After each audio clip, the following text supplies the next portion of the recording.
Chuck, Chuck, are you ready? Yep. Good evening, everyone. I'd like to call the July 22nd, 2021 Peninsula School District Board of Directors meeting to order. Please rise for the Pledge of Allegiance.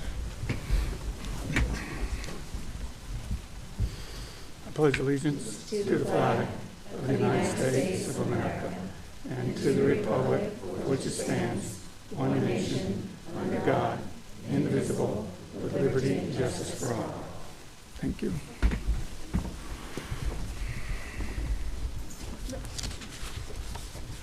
Before we start, I just wanted to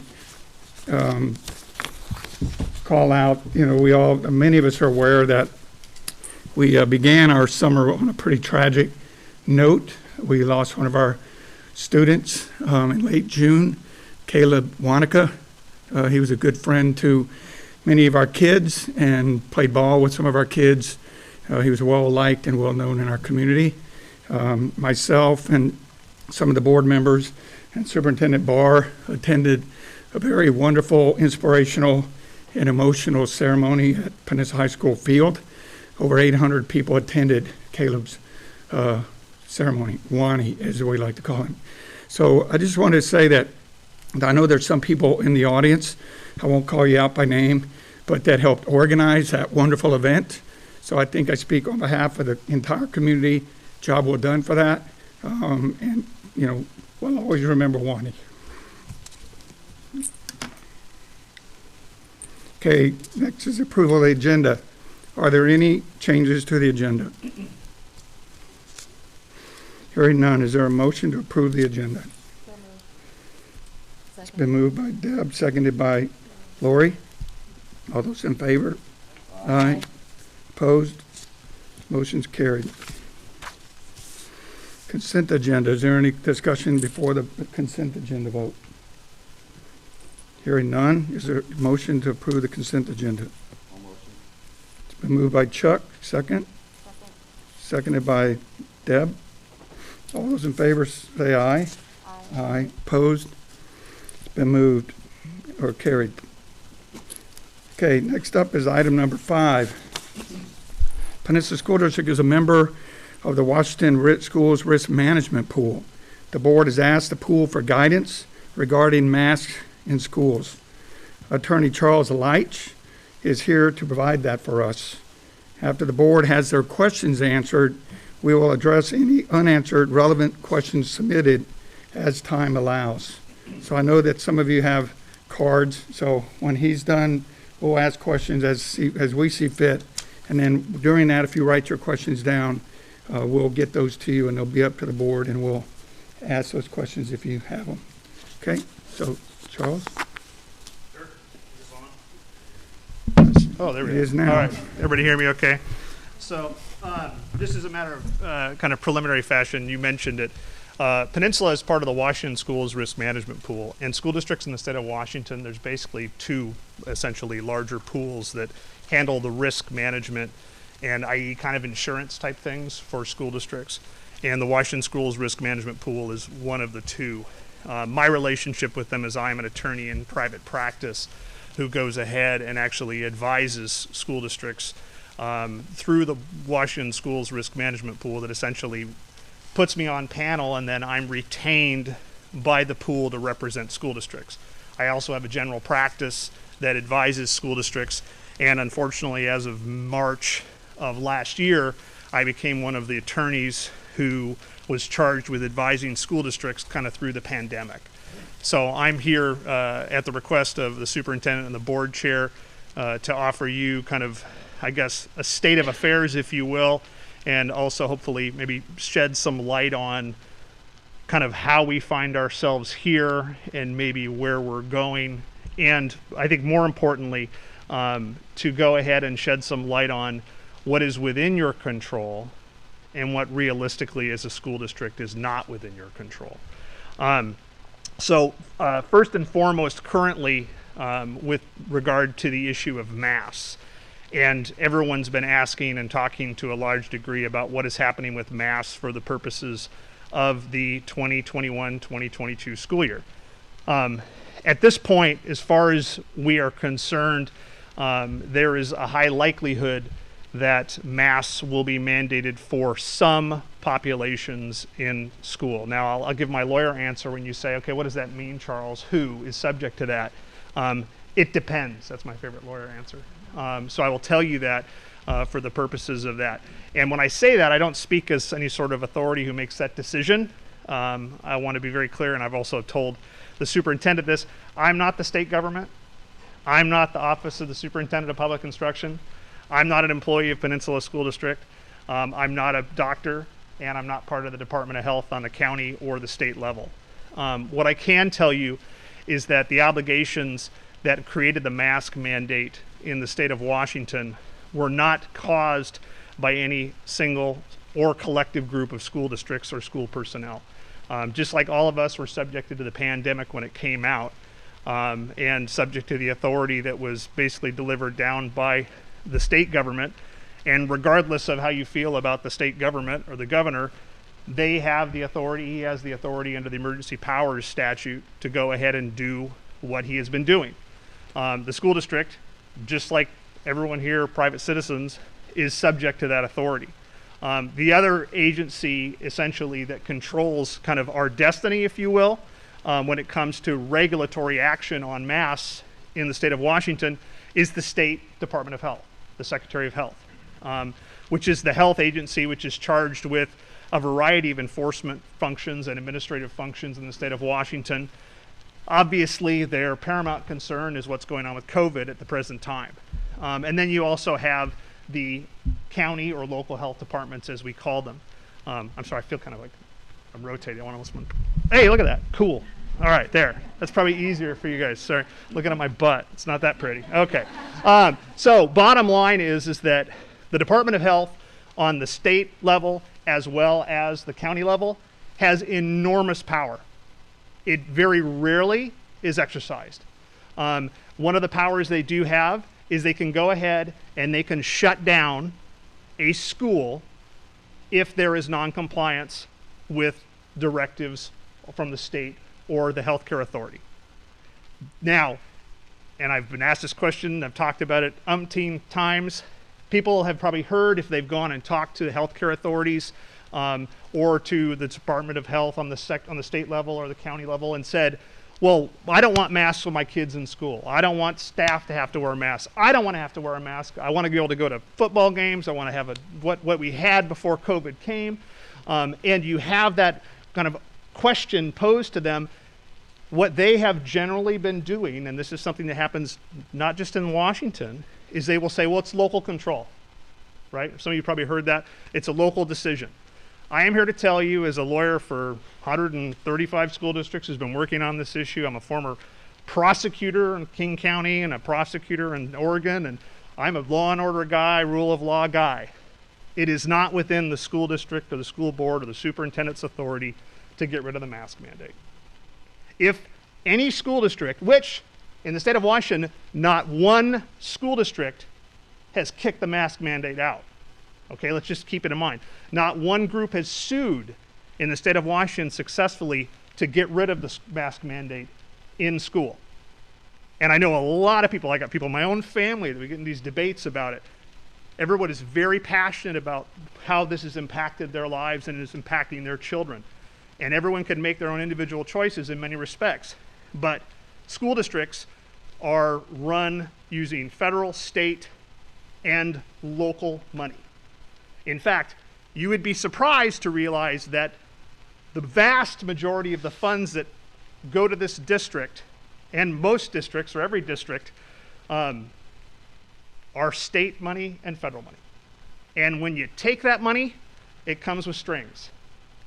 And the strings are the state, if you decided, or any district decided, and I would advise against it because my job is to have the districts go ahead and operate as successfully as they can, to say, we're going to pitch out and get rid of a mask mandate or something of that nature, you would risk regulatory authority being brought to bear both on the Department of Health, the governor, as well as conceivably something through a funding enforcement action. Now, You know, the governor has the authority to go ahead and issue these orders. There's criminal penalties. We've heard about that. I don't think you're going to have people, you know, no one's going to arrest the superintendent or the board chair, as much as that might be exciting.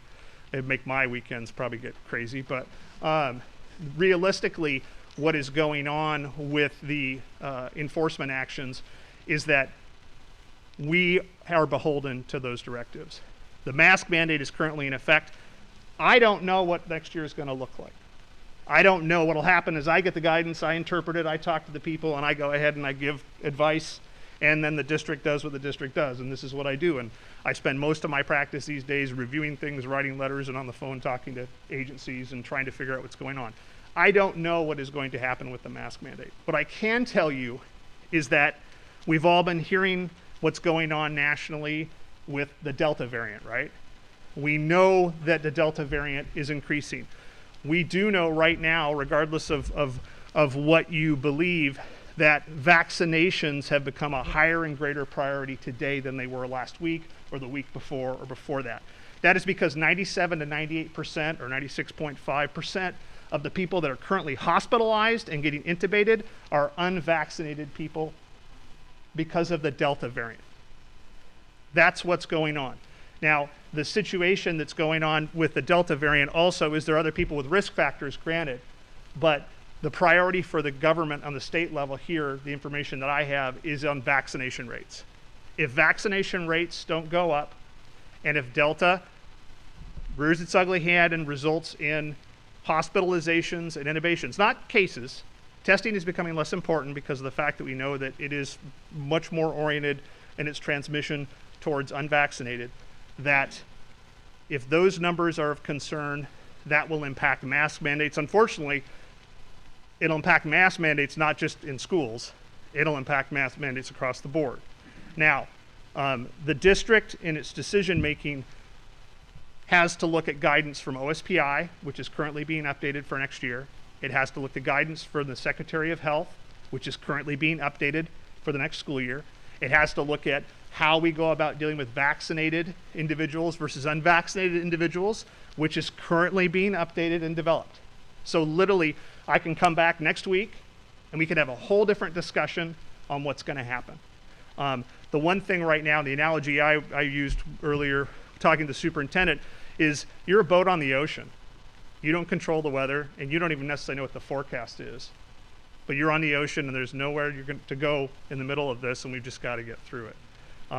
And so in terms of kind of where we are on COVID, the good news is we're going to have 5 days of school in person. The mandates are for that. And honestly, the prioritization is going to be to get kids in school 5 days a week and to have the most normal academic experience. Because under the Constitution for the state of Washington, every student's entitled to basic education. Basic education is not, I hate to say it, band, sports, hanging out with your friends, being able to go ahead and go on field trips. Basic education is reading, writing, math, and curricular requirements to go ahead and get kids on so they can get a diploma and be productive members of society and better themselves. And that is going to be the core priority. And anything that takes away from that is going to be an issue. The other aspect that is kind of the dynamic piece is that the school district is an employer. And just as I've been dealing with mask mandates and supervision of students and virtual learning and everything else, I've also been dealing with just the complications and issues related to being an employer for the last year and a half. That means working conditions, which is part of collective bargaining, which they have the right to talk with the district about. That is a matter of L&I. That is a matter of the Department of Occupational Health and their directives. And that is all guidance also that is being updated right now. So we're in the middle of kind of this regulatory blizzard, if you will, and it's been very, very difficult for school districts across the state to go ahead and deal with this. To make it even more complicated in this kind of environment is that we're in the state of Washington, which is, whether you like it or not, I'm sure you're all aware of it, one of the more liberal states in the United States of America. because of the fact this is one of the more liberal states, unlike a lot of other states that have gone ahead and kicked out the mask mandate or gotten rid of some of the regulation of how they're doing school, the state of Washington has no caps on liability for school districts at all. Like Oregon has caps. You can only sue a school district for $800,000, nothing more. They kill a kid because of COVID or anything else or an accident, that's the max, okay? State of Washington, no cap. Colorado, you want to sue a school district, the Columbine, horrible tragedy. I unfortunately advise on these type of events. They have sovereign immunity. Columbine, one of the worst events in basically the history of the United States, in many respects, a watershed event, unfortunately, for school safety. We're talking about safety here and safety with COVID. They never sued the school, okay? I represented the Tacoma School District on the Foss shooting case. I represented the Marysville School District on the Marysville-Pilchuck shooting case. I've been on 3 districts and schools on site when shootings have happened. In the state of Washington, on top of all that trauma, we have to deal with the fact that we have exposure that relates to that. These other states don't have that. So when we make decisions, whether we like it or not, I have to go ahead and go, okay, these are the risks you run about going through and looking at it. One of the things that we look at is what is the state of the guidance? What are the state of the experts and what do they tell us? And as much as our school nurses are phenomenal and have been doing phenomenal work during this pandemic, they aren't infectious disease specialists working at, the Center for Disease Control or even the American, Academy of Pediatrics, which quite, I guess sensationally, just earlier issued a bunch of guidance saying they think everybody should be masked in schools no matter what. Now, that's not the guidance in the state of Washington currently. And that's not going to be necessarily the guidance that schools have to follow. But whenever somebody in that environment says that, that's something we have to interpret and we have to look at. That's what I look at, and I advise on it. And it's a moving target. And it's one of those things that, quite frankly, one of my ires has been that a lot of school boards have been put on the firing line, for lack of a better characterization, on things that they don't necessarily have control over. And why do they say local control? They say local control because they don't want you to be mad at them. That's my theory at this point, because they're so tired. People are on the front lines working the pandemic. They can't necessarily handle the fact that we are all very emotional about this. We're very escalated. So in terms of kind of the mandates and where we are, I am very hopeful that by the school year's commencement we'll be in a better place. If you want to do something, and this is my plug, and this is me and not the Peninsula School District or anybody else, regardless of your politics, if you get vaccinated, that helps because the statistics and percentages on vaccination help inform what the state government and what the Secretary of Health and what the health departments are going to be doing. And right now, because of the Delta variant, it is making a difference. And whether you like it or not, my brother is probably one of them. I mean, he doesn't believe in government, quite frankly. He's I love him dearly, but he and I see very end of the spectrum. He just got vaccinated because some of his favorite conservatives just came out, even though they hate mask mandates and they don't like the federal government and everything else, they just came out and publicly said, at least get vaccinated because the vaccine works. So, at this particular juncture where we're at, we're still in the middle of this, and we will see kind of where we end up. I think as much as, if you do want to be frustrated with me, agencies, and things of that nature. You can even be frustrated with your new superintendent, who's a great superintendent as far as I'm concerned.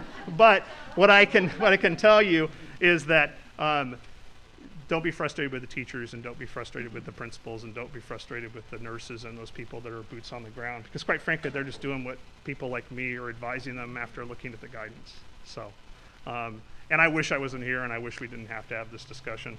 But unfortunately, we continue to be facing this. So, and I guess I'll take any questions, or is there something I haven't hit for the board if you want me to go ahead and round out to? Thanks, Charles, for coming tonight. Sure. I'll ask the first one. What I thought we could just do is, if anyone has a question, we just take turns, ask one, and until we've exhausted the questions. Does that work? Okay. So some legislatures in the state are saying that pushing back on school board members when they say that it's not a state law and they're saying that school boards can vote to eliminate the mask mandate, where my understanding is that under his Emergency Powers Act, the governor, whether we like it or not, has the ability to make a proclamation, and that is the same as a law. Is that correct? Correct. For temporary, I mean, the issue is what the extent of his emergency powers. As long as there is a pandemic that currently is in effect, it is within his powers. He also can direct the Secretary of Health, which is another administrative authority. So under the Emergency Powers Act, it does have the effect of law. That's where the criminal penalties even are talked about, which I think is less of an issue. The issue with school districts is, honestly, if a district goes ahead and says we aren't going to do this, they're going to descend on that district pretty dang fast, because they can't have things get out of hand for the purposes of the next school year in terms of kind of that mask mandate. There's a lot of things that would flow from that. But, okay, and just to piggyback off that, the Secretary of Health for the state works for the governor as well, and so he would basically implement the governor's mandate or proclamation. So if we would also be violating the health order by the Secretary of Health, right? Correct. Is that legal binding? If we Correct. did that, would we also be violating that order as well? They have an independent authority, also down to the local health districts, where they literally, if they believe there's something that's impacting health and safety in a district, they can physically bring an order and shut you down. There was a school district that actually had a incident where literally we had a bunch of kids who were in a sports league outside of the school, but were playing, and they had a massive test. We had like 30 kids all test positive, and they were going to go ahead and this is one of the things that came up for the testing of athletes at the end of last year, is they basically wanted them to test everybody, and they basically said, well, we don't really want to, because people didn't want to be tested. And the Department of Health came in and said, it was a local Department of Health, and basically said, if you don't do this, we're going to shut down the physical operations of school. So they have the authority. It's like a snow day. You know, it's kind of the same thing. Just as the superintendent can call a snow day because of snow, the Department of Health can come in and exercise that authority. Now, it hasn't happened before because we haven't had the pandemic before. It's more along the lines of, you have a pool and you don't have lifeguards, or you have a building that has asbestos, or you have something that's it's bad building, sick building types environments, or even an outbreak of some of these other kind of infectious diseases that have occurred, but to much smaller amounts. Yeah, so. Thank you, Deb. So Charles, if a single board member or a board member or a board collectively or a superintendent or a district as a whole does not have the authority to get rid of masks in our district without major ramifications, loss of funding, shutting down, and somebody continues to have that complaint, who is the best person or body, government body, that they should go talk to, that has the authority to make this different? Because it's not us. No, Department of Health. Department of Health locally?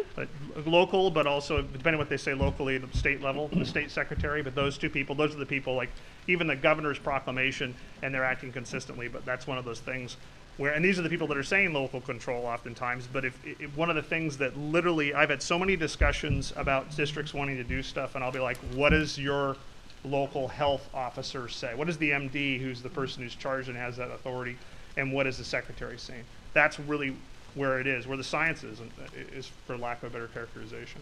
Okay. Yeah, but that's the situation. In fact, there's an argument to say that if you went ahead, you all took oaths to the Constitution of the state and everything else as a director, that if you passed something that said there's not a mask mandate, that would create a little bit of a constitutional crisis between you and the superintendent, because the superintendent has the same oath, and it would be a situation where I don't know if the superintendent would necessarily have to follow that, believe it or not. I mean, it's one of those things. Now, I'm clear here, I haven't done the legal briefing on that in complete yet, so nobody quote me on that, but I'm saying that those are the types of things where if we got to that point, we might have an issue. Now, it's very telling, we've never gotten to that issue in all the districts that I've dealt with. There's a lot of information out there on the internet and in the ether, but hasn't happened officially for a school board yet.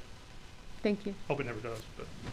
Is it, kind of just ask a follow-up on that? Sure. But if the board, a school board, not necessarily this one, if they eliminated the mask mandate in defiance of the state order or the state proclamation, and basically directing the superintendent of that school district to go forward and let kids and teachers back to school. Is that superintendent then in violation of that same law? Yeah, sure. Okay, I would be, as a school lawyer, I could tell you hypothetically that if I had a school board do that and direct the superintendent to do that, I would be under my obligation as a school attorney for a couple decades and under stuff to tell the superintendent to disregard what the board did and to talk to the secretary of the Department of Health and everything else. Because you can't, I mean, as much as we all would like to, you can't create an environment, like a mask-free zone on district property in the middle of the state of Washington or in the middle of Pierce County. It's not within your authority to do that. So it's one of those things that I would say it's something that it would certainly be complicated.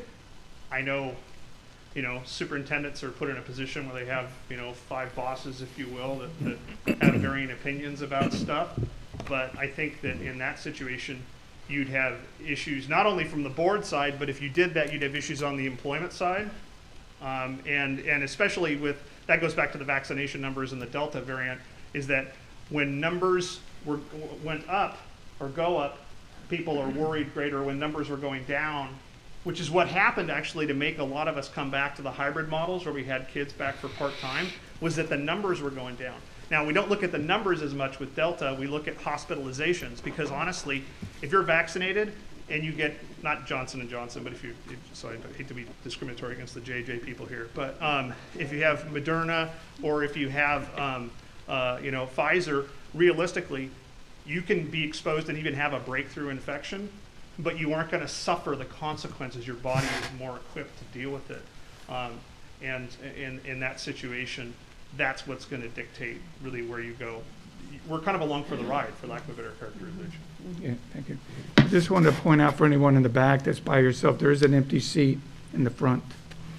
Chuck, do you have a question? No. No, I think it's been asked.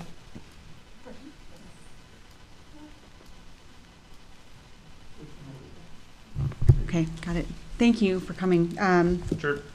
So we are expected to receive updated guidance throughout the summer and probably well into the fall. So as things change, we've heard one of the options that the governor could offer is to move this from a state mandate to a locally controlled mandate. So if that's the case and it goes to Pierce County Health Department and they impose a mask mandate, what then are our options, or is it the same as a state mandate? Same thing. Like literally, I mean, and if they did the opposite, say they, first of all, I wouldn't put money down on the state mandate going away because I think everybody does, you know, I just wouldn't at this point. But if hypothetically the governor rescinds the emergency order and takes the mask mandate out, has the Secretary of Health say, I'm going to defer to local control, and you go to Pierce County, and Pierce County says, the doctors say, no masks, we're done, then we're done. But if they say masks, it's within their authority, then it's a matter of if they go ahead and say that, you're beholden to it. And if they say that and expect you to abide, and if you don't enforce it, then you're creating exposure for yourself to employees. You know, there's a bar for liability we have for L&I, labor and industries, right? That's why we have L&I in the state of Washington. But if you go ahead and act as an employer with deliberate intent to go ahead and disregard what is essentially the safety and health of your employees, which would be possibly a situation if the Department of Health is saying that, where those people could sue the district direct, even despite workers' comp. The employees could say, if somebody gets it, takes it home and spreads it. Now, proven that's hard, but there is kind of a presumption now with some of the legislation that if you're exposed to COVID while you're working in a school district, that you got it while working at the school district, and therefore it's covered under the model of the law.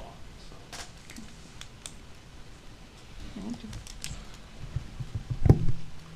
Thank you for coming. Sure. And especially appreciate clearing up the differences you see from state to state. You know, why it looks different in Texas maybe than it does very, here. very. And I have friends in Texas who call me up, and lawyers, the school lawyers come up and go, what's the big deal? And I'm just like, shut up. Yes. Like, come up and live in my house for a little bit. Come on. Exactly. So this question is, it's down the line. I don't want to really take us too far down because we don't know, things Sure. are changing daily. But since you are here and You bet. can offer Hey. us legal insight, And to be clear, I wish I didn't have a mask on and we weren't discussing any of this. Me So too. let's start with that.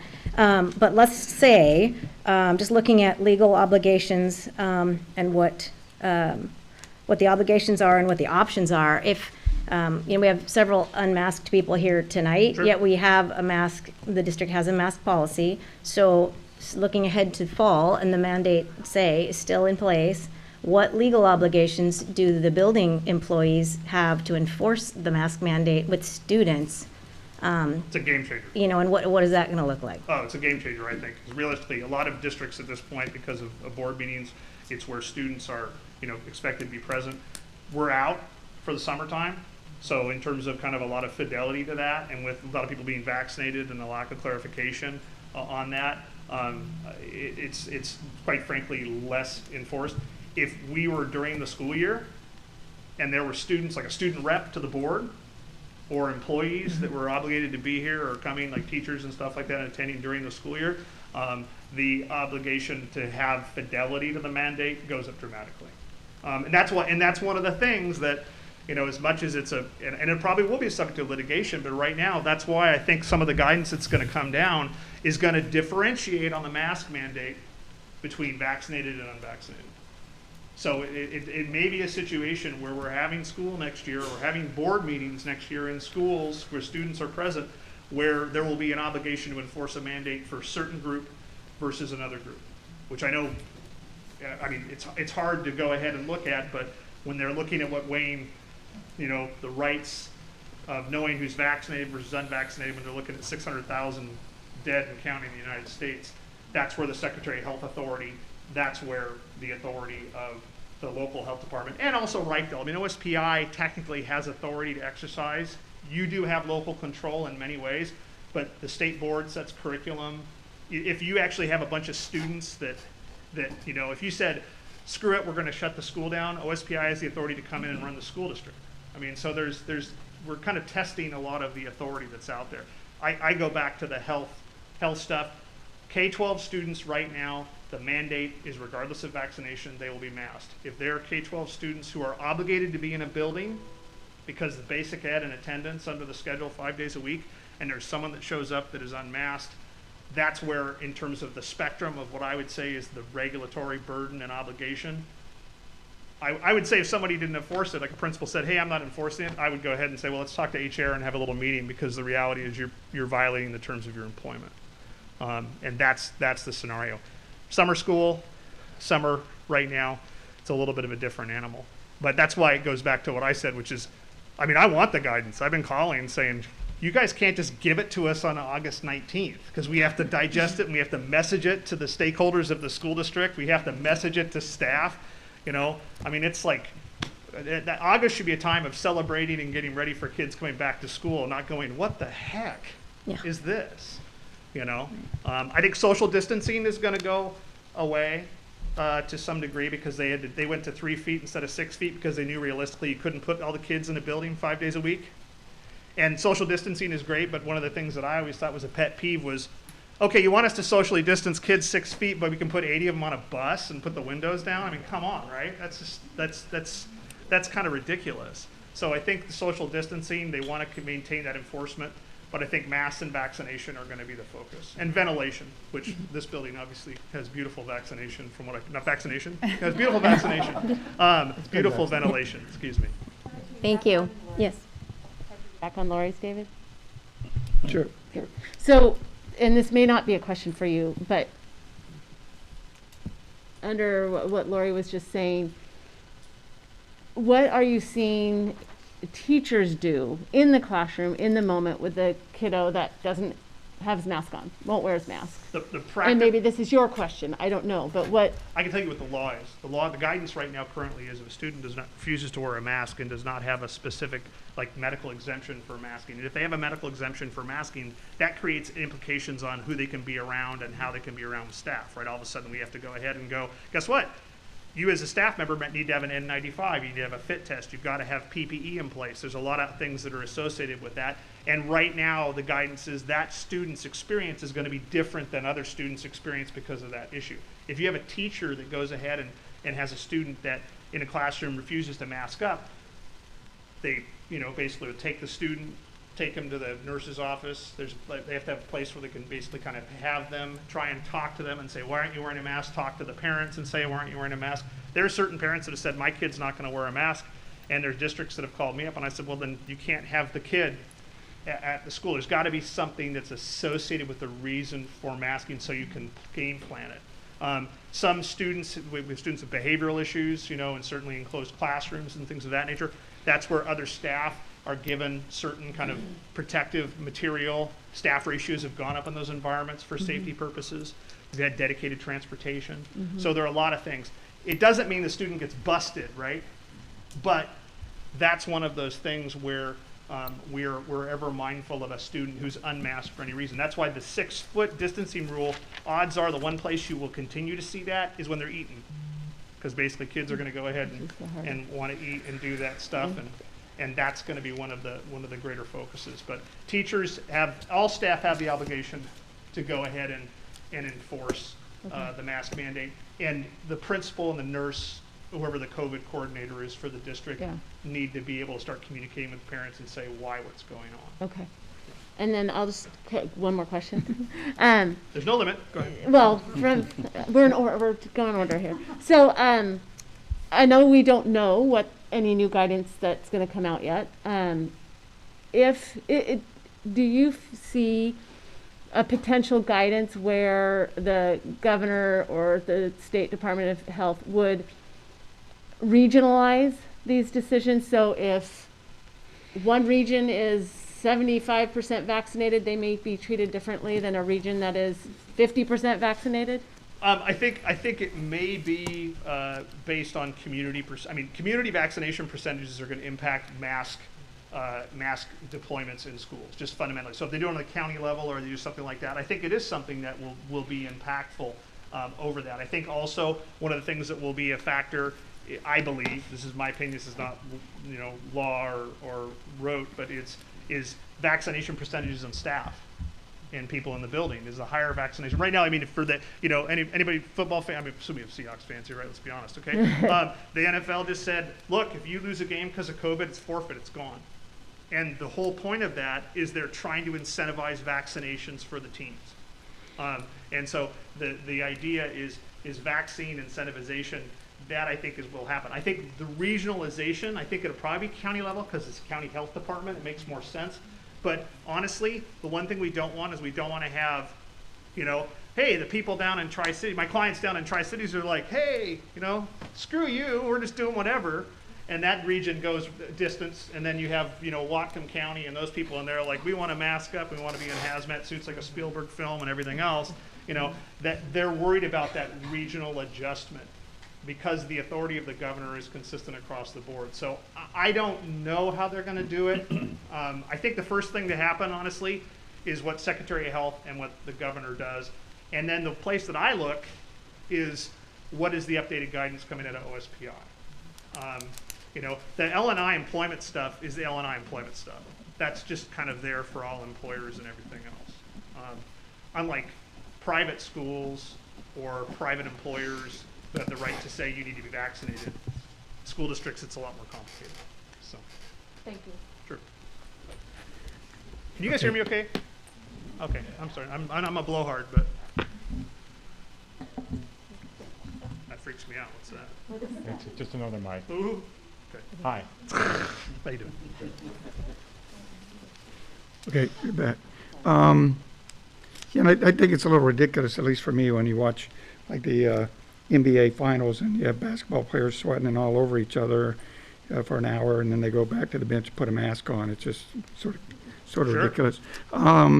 So I know I've heard that sometimes that if the state reaches a 70% vaccination rate, the governor would lift the mask. I don't know what the statewide vaccination rate is as of today. I don't know if you know, but I don't. I was reading about Canada. what? Canada's kicking our ass. That's all I know nationally. Okay, but I mean, what if the state got to 80%? Do you honestly believe the governor would lift the mask mandate for schools even if we're at 80%? I would never presume to know what is in the mind of Jay Inslee. What'd you say? I would never presume to know what is in the mind of Jay Inslee. So I don't. Okay, I don't. okay. I don't know. We agree on that. I don't We agree know. on that. Yeah, Okay. so.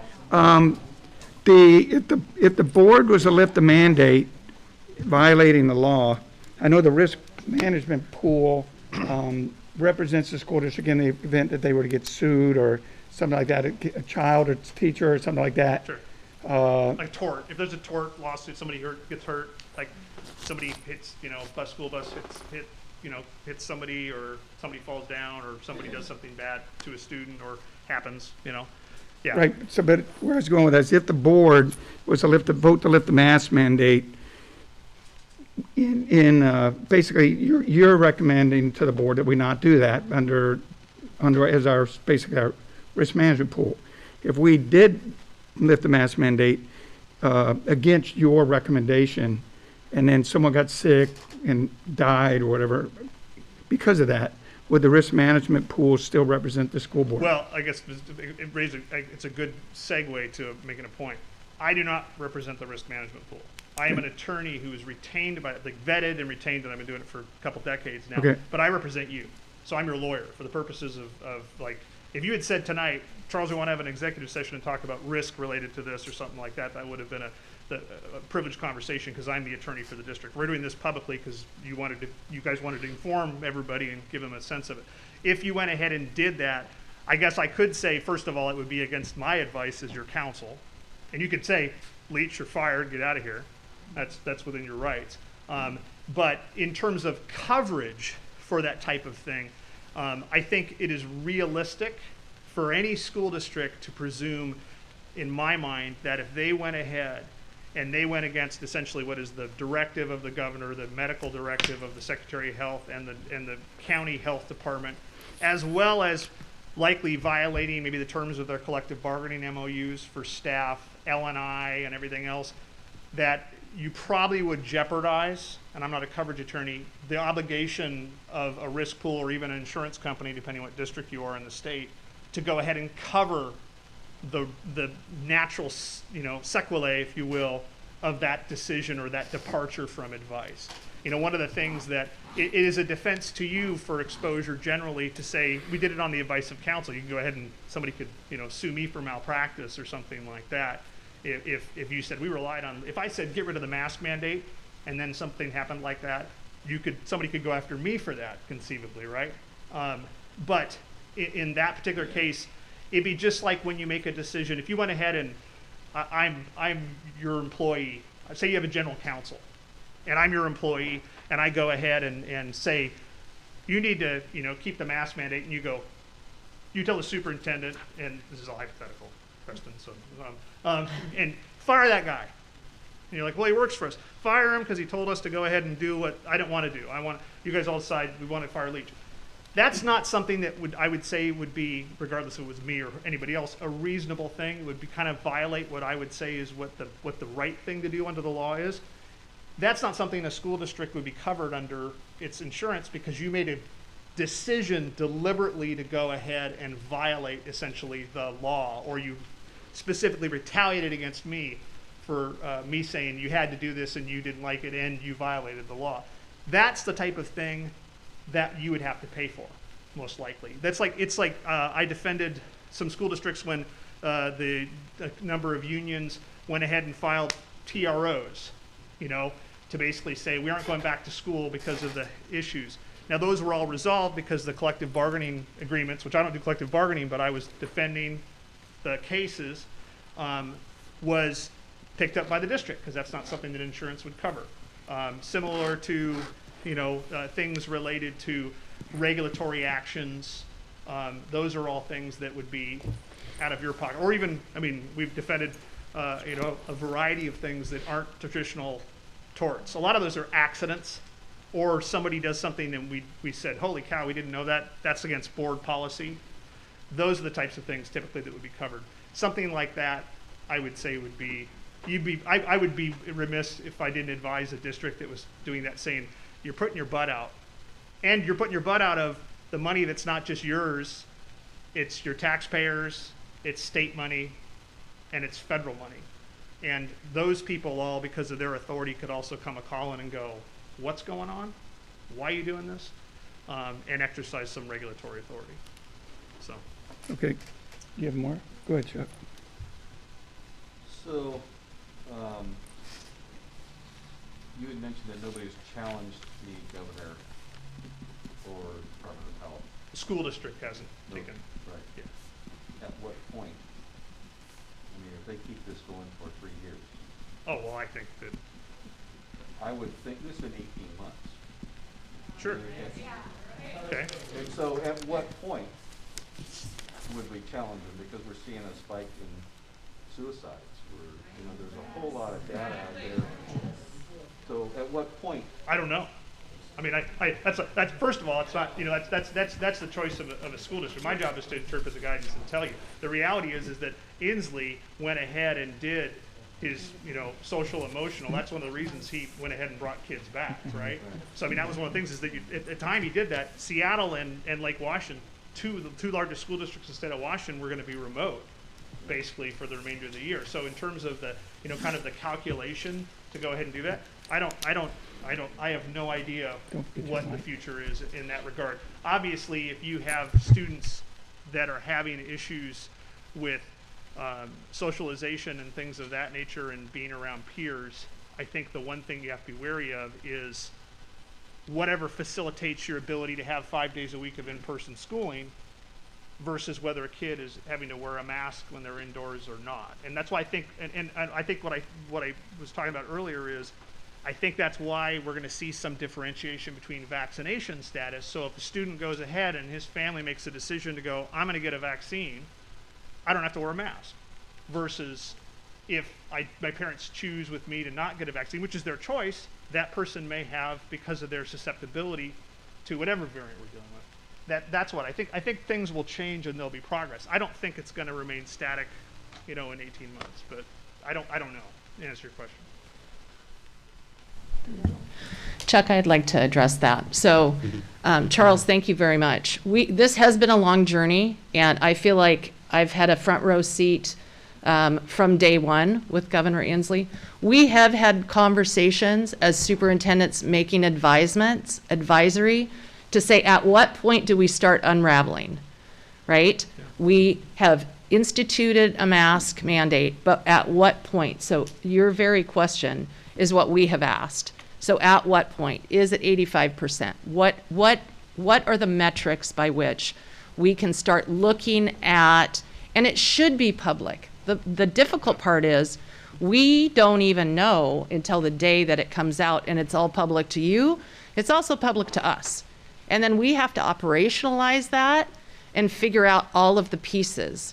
And you're right. I believe that many of us are very, very tired and there's no end in sight today. Exactly. And so what we have asked, my advisement is always, so I sit on the round table with Chris Regdahl, and we also have the opportunity to give advisement, our own opinion, what's happening boots on the ground, to the governor's office. And what we have said is, okay, if not now, then when? If not today, then what are the numbers? Can we get a target so that we can all work together to say, we can do this as a community. This is the target. But it's a moving target. So I just wanted to add that to say absolutely what you're saying. And we can anticipate probably within the week that we're going to get a whole nother advisement and guidance. I mean, this is something that, like we talk about, it depends. I anticipate that in the next 7 business days, we're going to get some direction. And then we're going to go through a whole nother reaction to that. But I think the bottom line is the intent to try and normalize as much as they can operationally moving forward. But you're exactly right where it's an issue of, and one of the things districts are trying to do too is and I've advised is you have to increase your outreach, you have to increase your student support mods. You have to do this because you can't just go, okay, we're going to leave the kid and he's going to play Xbox for 6 hours a day, that he's going to be on the school computer for 4 hours a day, and we're going to expect it's going to be a normative experience. I mean, it's just not. So.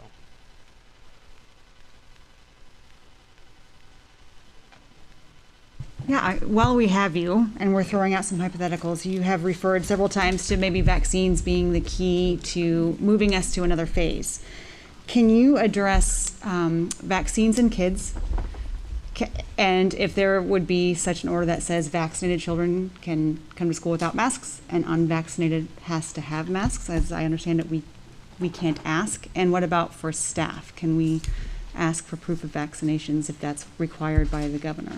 Well, right now, on staff, I can answer that's pretty easy because basically if you have vaccinated versus unvaccinated, and you have, say, staff in a building right now where students are not present, you can go ahead under the current guidance and say, guess what, if there's no students around, if you're vaccinated, you can go ahead and not have a mask on. Now, the issue is proof of vaccination. And honestly, the proof is, the gold standard is, show me the card. And some people are like, I want a copy of the card, but the reality is show me the card and check the box that HR has the card. Normally, the cards themselves are not HIPAA protected per se, but the guidance under the DOSH, Occupational Safety and Health, is you need to treat it as confidential. You need to basically put it in an envelope, but realistically, you need to have some level of proof of vaccination on file on that person. Somebody needs to know about it. Not, hey, Bob, you're not wearing a mask. Are you vaccinated? Not that. It's more, hey, someone who's the nurse or someone in HR knows it so they can track it. That's kind of where we are, and that's where students are not present. Realistically, I think it's going to be within the authority of the school district. If they have staff that are going to go unmasked and be around kids for the purposes of safety of kids, is you're going to be able to direct, if we get to that point, which I assume we probably will, that you need to tell us whether you're vaccinated or not. And honestly, personally, being a lawyer and being typically paranoid about, signatures and writing and I'm like, I want to have somebody, human being, see it and check the box. You don't just have to keep a copy, but it's just one of those things that you want to have a record so you know. Students, I think we're heading to some place where we're going to have some information. I do not know how it's going to end up. I think one of the things is that we know that under 12 right now, they aren't capable of being vaccinated as it currently stands. So I don't know. I think the intent is to try and move forward, whether because of community vaccination statistics or whether it's because they're actually vaccinated and there's proof, to try and get away from the mask as fast as they can. But I think they still have to reconcile it with what they see as the increase of the Delta variant and concerns over that. One of the things you see a lot of statistics, I know they're worried about it, not necessarily with Delta, but maybe down the road in terms of just reacting to whatever variant comes out, is that a lot of the people that are currently hospitalized and intubated are unvaccinated 20 and 30-year-olds. They aren't. The vulnerable populations, the people who are 60 or your parents or grandparents and stuff, they've already been vaccinated, so a lot of them aren't the ones that are currently susceptible.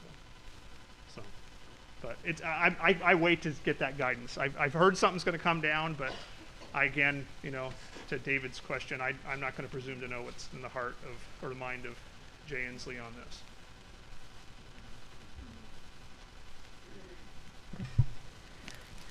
So, we have had, and we, potentially could in the future, have vaccination clinics at school sites. Sure. Do we as a district have any liability for hosting those for the students as well as broader community? If you have somebody who's a medical professional doing it, no. Nothing. Don't have your school nurse doing the vaccine, but no, you don't. If your facility is being utilized, a lot of school districts have gone ahead and hosted those. There's actually immunity that's associated with the basically the federal legislation if you go ahead encouraging vaccination. Mm-hmm. So that's not, as long as you kind of follow the PrEP Act, if you kind of follow that process, which is pretty simple. But you can find that a lot of even local pharmacies and local agencies will partner. Pierce County actually has a lot of great healthcare agencies that are doing that and have done it with school districts. So, but hosting it geographically, it should not be a disincentive. Okay, thank you. And then kind of back to my original question when I asked about if somebody doesn't like this mask mandate, Sure. We're not the body to talk to. They need to go talk to the governor, State Department of Health. I also hear a lot of people saying that masks are not helpful and actually harmful to children. Who should I direct people for them to go talk to about that? You mean in terms of like just the medical advice? The or medical efficacy of advice, yeah. masks? Who would? Well, I think it's anybody from a primary care physician, certainly the Department of Health. There are a lot of resources out there that are physicians. I think even last night. I think it was the night before, Vancouver. They had a school district that had its board meeting public comment pulled by YouTube because of violations of terms of use because of basically people talking about things that were not supported by the science. So they're starting to get more, and regardless of how you feel about that, the bottom line is that talking to a medical professional should be able to explain that. We do know that respiratory droplets are the main means of distribution of it, and we know that the Delta variant is, depending on who you talk to, it's like 5 to 8 times more contagious than any variant that we've dealt with. So the combination of that's why, and it goes to unvaccinated, so that's why the vaccination versus unvaccination. So I'd say talk to the primary care physician about vaccines and talk to him about masking. Okay, thank you. You bet. Thank you. No more questions for either of you. I will say before if you've written down any questions that Charles has not answered, that the board has not asked, if you have any additional questions that maybe we might have missed and you write that down, please let Tanya know and we'll ask Charles that. I will, while we're waiting for those questions, if any, the school board does act as an advocate on your behalf. And as far as the reopening, we had done multiple surveys about how many parents wanted their kids back in school. And so we wrote the governor a letter and asked him to change the 6-foot rule to make it 3 foot so that we had the ability to have more kids back in school. He added a couple other things in there about excessive exhalation and 6 feet here and 6 feet there. But school districts across the state wrote him letters and asked him to be a little bit more flexible on his 3 foot, 6 foot, and it worked. So his newest guidance is 6 feet if possible. We prefer, 3 feet, but if 3 feet doesn't work and it keeps you from having your kids in school, 3 feet's even off the table. We want your kids back in school.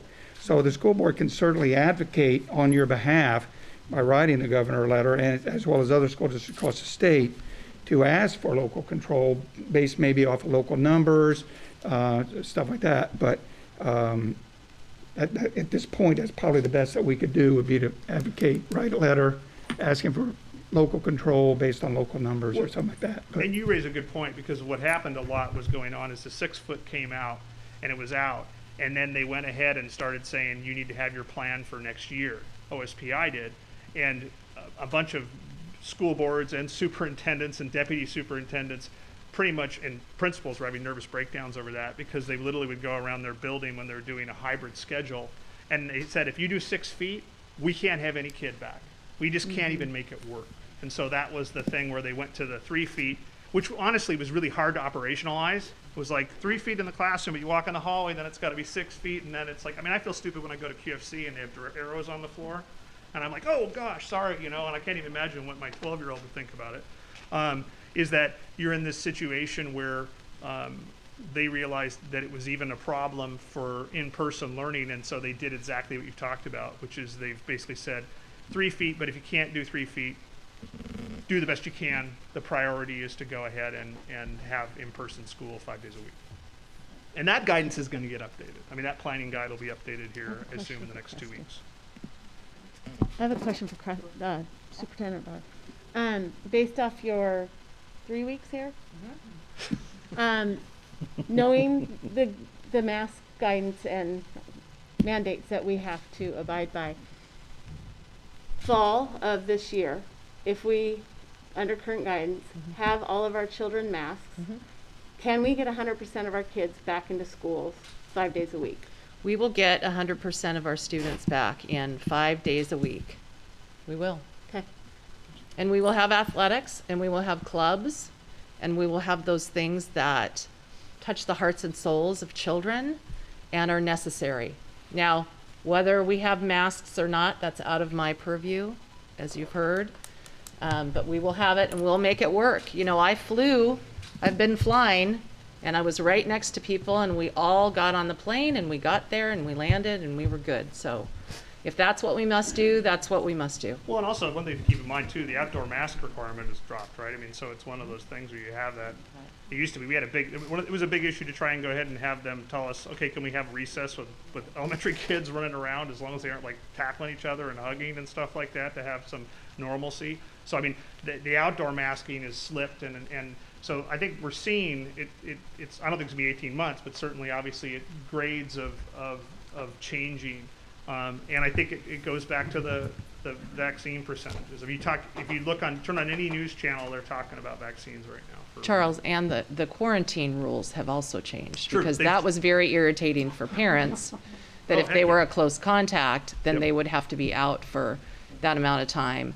And that has changed for vaccinated students and staff as well. Correct, So correct. And- we and- anticipate that those things are going to change, and who knows what they're going to change to. But Well, and I think they've done the same thing too, where they started sliding because there were 14, then it went to 10, then to 7, in circumstances. There are some districts that still have people on staff, like nurses, that are saying they want 20 days. I mean, it's not just like everybody's like quick to abandon everything. So it's one of those things, which I think is the wrong way to go, obviously, and not supported. But so I think it may seem glacial, but we are making progress, at least in terms of our flexibility under the existing legal and regulatory scheme, I guess is the way I'll say it. absolutely. So I did want to add that we will also have a remote option for families. The remote option was a positive for many families and a necessity for other families. So we will also have the remote option for those families that works. And we'll just work family by family and figure out what works for you. And it might change throughout the year, right? As vaccinations become available for the younger and younger. And we don't want families to feel like they made one decision for the entire year. I know we really talked about that last year. And so just knowing that things are changing, we've gotten very adaptable. So. Yeah. Well, and Governor Inslee went ahead and because a lot of districts that had gone ahead and planned and game planned virtual, they said you have to make this decision and that's your choice. And then they had an apoplexy when Inslee said you can make a choice anytime. So you could have someone going, I want to go to this week, and now I want to go to school the next week, and you had to have that flexibility because of the mental health order and emergency order. So. Okay, Charles, we have a question from a member of the audience. Sure. Johns Hopkins study shows morbidity rate for children under 18 without serious comorbidity to be 0. The evidence also shows children do not transmit to others. If the teachers are protected by vaccine, who are masks intended to protect? Why, that's question one. Why would I vaccinate a child who is healthy and a 0 risk from COVID? All right. Well, I'm not a medical doctor, so sorry. The first thing I would do is I'd call a medical expert and talk to the Department of Health and everybody else because of the nature of. I'm not responsible for individual vaccination decisions. I don't mean to do I'm trying to shimmy out of the question, but there's literally. I have this many studies that keep on coming in that say various different things. There's no question that we know schools with students, by and large, for the variants that have been documented and tracked, spread less than we originally thought. That's one of the reasons that the governor went, as I understand it, to the hybrid order with the mental health emergency proclamation because of the concerns that were basically demonstrated to be a little overly focused upon. In terms of, a study, I haven't read the study. I will certainly go look at the study and see what there is. It doesn't change. You can't go ahead and rely upon a study from Johns Hopkins or, I was on the phone with somebody from Brown, who had opinions, but even, he acknowledged, look, it doesn't, what's your Secretary of Health, Department of Health, and local health directors say.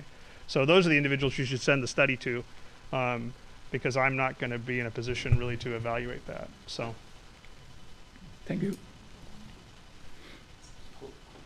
Can I mention? So No. even CDC numbers demonstrate that same thing.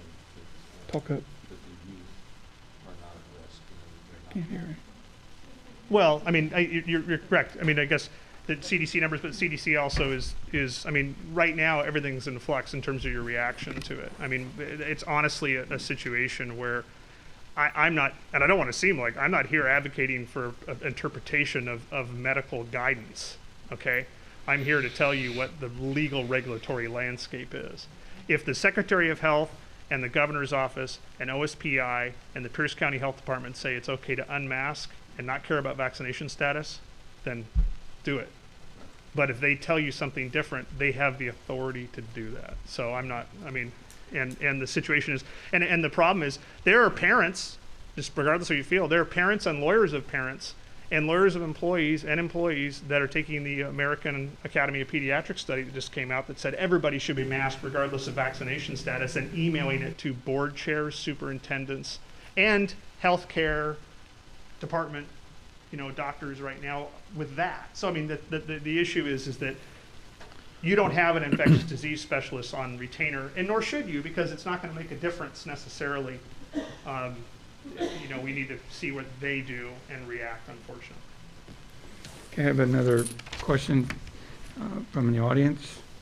And I'm hearing mixed on this, so I don't know the answer to it either. So will there be COVID testing of our children beginning in the fall? And if so, can parents refuse? I don't know if that's for you or for Charles, but will there be COVID testing? There may be, but I don't know. It depends on the department, what the health kind of mandates. I don't know if testing is necessary. This is what I've heard, and this is not legal opinion, but what I've heard is that with increased vaccination rates and with that, testing is going to become less important. I think the attestations will stay in some fashion, but I don't know if we're going to do temperature checks and stuff like that. I don't know, but in terms of vaccination testing, there may be testing associated with extracurriculars. Like if you're going to go ahead and have a bunch of people doing wrestling. Wrestling was a very famous thing for any of wrestlers. At the end of last year, all of a sudden it was like, you're going to get tested because of the nature of the sport. So there may be some testing things, but in terms of attending and going to school, normally what districts have done is made testing available if they want it. But certainly, as what Creston raised, which is the fact that if you're vaccinated, if you have a positive test, the quarantine rules are lessened. Because I was just hearing that vaccinated students would not be tested at all, but unvaccinated students would be tested twice a week. So is there any truth to that? I haven't heard that. So I can speak to that right now. So we are looking at the option to join the Return to Learn, which is a coalition of school districts throughout the state, sponsored by Sound Partners. Sarah Sutton, it's out of the Department of Health. However, we have been testing here in Peninsula School District, and I would have to bring forward our plan for the fall. I know that we have tested vulnerable populations and staff who have had vulnerable populations, as well as they have been using more prescriptive masks. So as I'm here for longer than 3 weeks, I will make sure that those are, that information is available. I would say that we would have COVID testing available, not forced. COVID testing will never be forced on a child against their parents' wishes. Yeah, and I think the other thing that also is on the testing directives, if you will, versus, everybody has a choice to make, right? It depends on whether that's why you have the virtual option and everything else, is also, what is your health department telling you? Because I've had health departments during the course of the last school year go ahead and say, okay, you've got this problem, you're going to jeopardize your in-person learning, this whole cohort, you need to test them. And if they say, well, no, then the Department of Health is going to tell you have to take them virtual. It's for a longer period of time. So a lot of it's reactionary. There's more than one cook in the kitchen, unfortunately, on that. But I think you're going to see less testing. I do believe this next year, sincerely, if vaccination rates are up. And we do know that WIAA is still, they have not come out yet. And so in order to be in sports where that status is, we don't know. And the other thing about WIAA is a rulemaking and does clinics and rules and basically orchestrates sports. They are not the end-all be-all for when and how sports can occur. A lot of the orders that came down from Inslee on sporting activities were the dictators of what was going on versus WIAA interpretation. So it's another one of those things where we have to get the guidance, hopefully with some time, and we can operationalize it and probably have some follow-up discussions and go, well, this doesn't make any sense. Can we fix this? Yeah. So I have another question from the audience. If I don't read this quite right, feel free to stand up and ask, rephrase it. But question is, what problems do you see might come from masking some kids and unmasking others based on a family vaccine choice? Oh, I think, first of all, I think you have to redirect any students that would go ahead and target or make fun of that kid. I think you need to worry about harassment, intimidation, and bullying, and anybody treating them differently. I think we still have an obligation to go ahead and treat every kid in an equal fashion. And I think all staff would have to respect that decision. I think if a staff member or someone made fun of one person for not being vaccinated or being vaccinated, I think that staff would have to be told they can't do it. And I think any peers that went ahead and acted towards that, we would have to as well. I think that you have an obligation almost this year with that circumstance of increased supervision and a duty to protect all those students that have made that choice with their family and respect that choice. I mean, there's implications for the choice. We aren't to a point where it's, vaccines are mandated, and I'm not going to say they will be, and that's not where a school district should go or will go as far as I'm concerned. But in terms of that type of stuff, we need to be very clear that we're just going to not treat them differently. Okay, looks like another question making its way up. Isn't allowing them to participate in certain things, treating them differently? I mean, does that open you up to liability? It's a good question, because one of the things is that if you do have changes in their academic experience because of whether they're masked or unmasked, or the mask negatively impacts their participation in activity, it's certainly one of those things that I think the district would have to, I think hypothetically, as I think about it, because I helped write the harassment, intimidation, and bullying model policy and procedure for the state a long time ago. So I think you have to be very mindful of how to mitigate that impact. I mean, the one thing that when I've had conversations just kind of anecdotally with Department of Health people, and I go, well, this is, I'm not going to say the word I actually said, but this is not the way we should be doing this. It's hard to operationalize, is they go ahead and they just start looking at mortality lists, or, I literally had an infectious disease doctor pull out, an expert that I actually met with back east, pull out basically a file with autopsy reports. And I'm like, well, what am I supposed to do? I'm like, I look like a jackass if I go ahead and go, well, okay, sorry, but it seemed like very overly dramatic. But I think we've got to try and work through it in an equitable fashion consistent with district policy and procedures, and as much as we can, and it's hard. I mean, I've been busier than heck doing this work, and teachers and staff of schools and parents, all of us, we've all been through it, man. We've been through the ringer. It sucks. It sucks. And we need to try and stop it impacting kids as much as we can. And I just want the guidance to come down fast so we can look at it and continue to try and be successful against COVID and move forward. Okay. I have another parent. I know as a parent myself, when a student enrolls in a sport or something that may be a risk, the parent has to sign a waiver or liability saying, hey, you're letting your kid play this sport. You can't hold the district liable if they get hurt, yada, yada, yada. So this member of the audience said, if we are worried about liability, why not have parent choice waivers? There's no way a parent, this becomes a surprise to you, despite the fact when you go out and you take your kid out and you have them go ahead and do an activity, parents cannot release future claims of minors, even their own.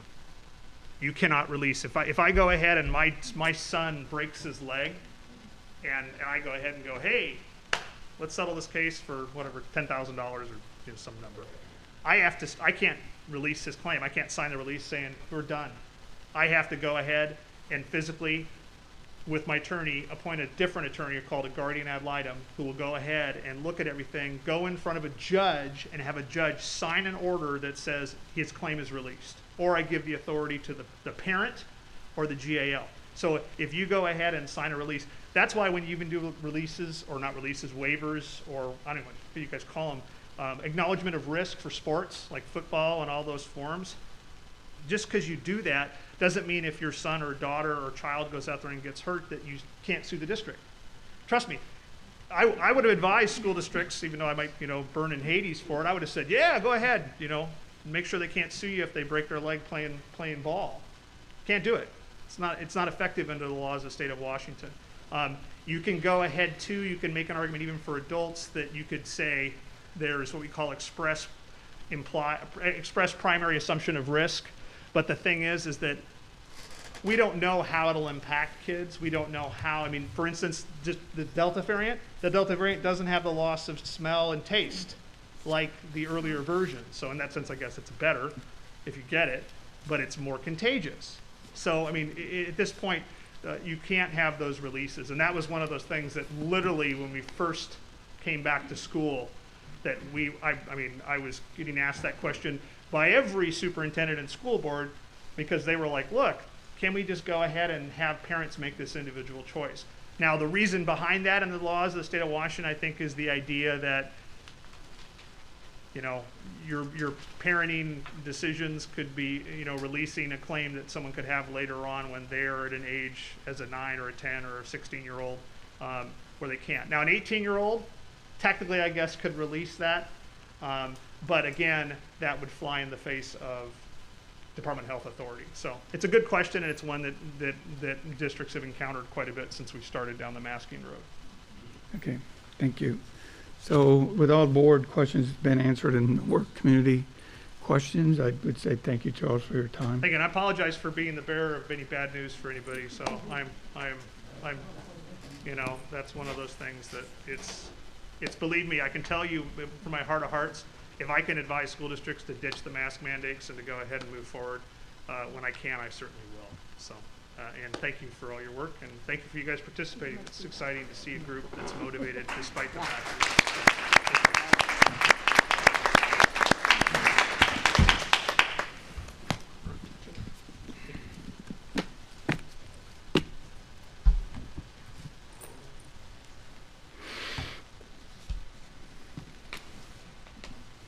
Next up is item number 6 on the agenda is approval of resolutions. First up is resolution number 21-27 regarding local control of CSC curriculum. I'll read it and then we'll have a motion and vote. Whereas RCW 28A.300.475 requires all public schools to provide comprehensive sexual health education by the 22-23 school year, with some requirements beginning earlier, whereas the curriculum, instruction, and materials used to provide comprehensive sexual health education must be medically and scientifically accurate, age-appropriate, inclusive of all students, whereas the new requirements allow flexibility of the Peninsula School District number 401 and local decision-making when creating curriculum, but must also align with Washington State Health and Physical Education K-12 learning standards, the January 2005 guidelines for sexual health information and disease prevention developed by the Department of Health and the Office of the Superintendent of Public Instruction, and the social and emotional learning standards and benchmarks for grades K-3. Whereas the Board of Directors of the district holds true its responsibility under state law to establish final curriculum that aligns with relevant and applicable laws, and whereas the Board of Directors acknowledges its responsibility to allow parents, families, students, and staff the opportunity to provide input with regard to potential use of curriculum and educational materials prior to finalizing any curriculum and/or materials related to comprehensive sexual health education. Therefore, let it be resolved, the Board of Directors of the Peninsula School District declares, individually and as a board, the district will notify parents prior to any instruction taking place regarding comprehensive sexual health education and provide the opportunity for parents to inspect such curriculum. Pursuant to applicable state law, the district shall annually provide the Office of the Superintendent of Public Instruction any curricula used by the school to provide comprehensive sexual health education and describe how it aligns with the state requirements. Because the Peninsula School District currently meets all state requirements, the district will continue with its current curriculum, and parents may choose to excuse their students from participating in instruction related to comprehensive sexual health by submitting a written request. Will now be, is there a motion to approve Resolution 2127? I move to approve Resolution 2127. It's been moved by Lori. Is there a second? I'll second. Okay. It's been moved by Lori, seconded by Natalie, to approve Resolution 2127. All in favor, say aye. Aye. Aye. All opposed? This resolution has been approved.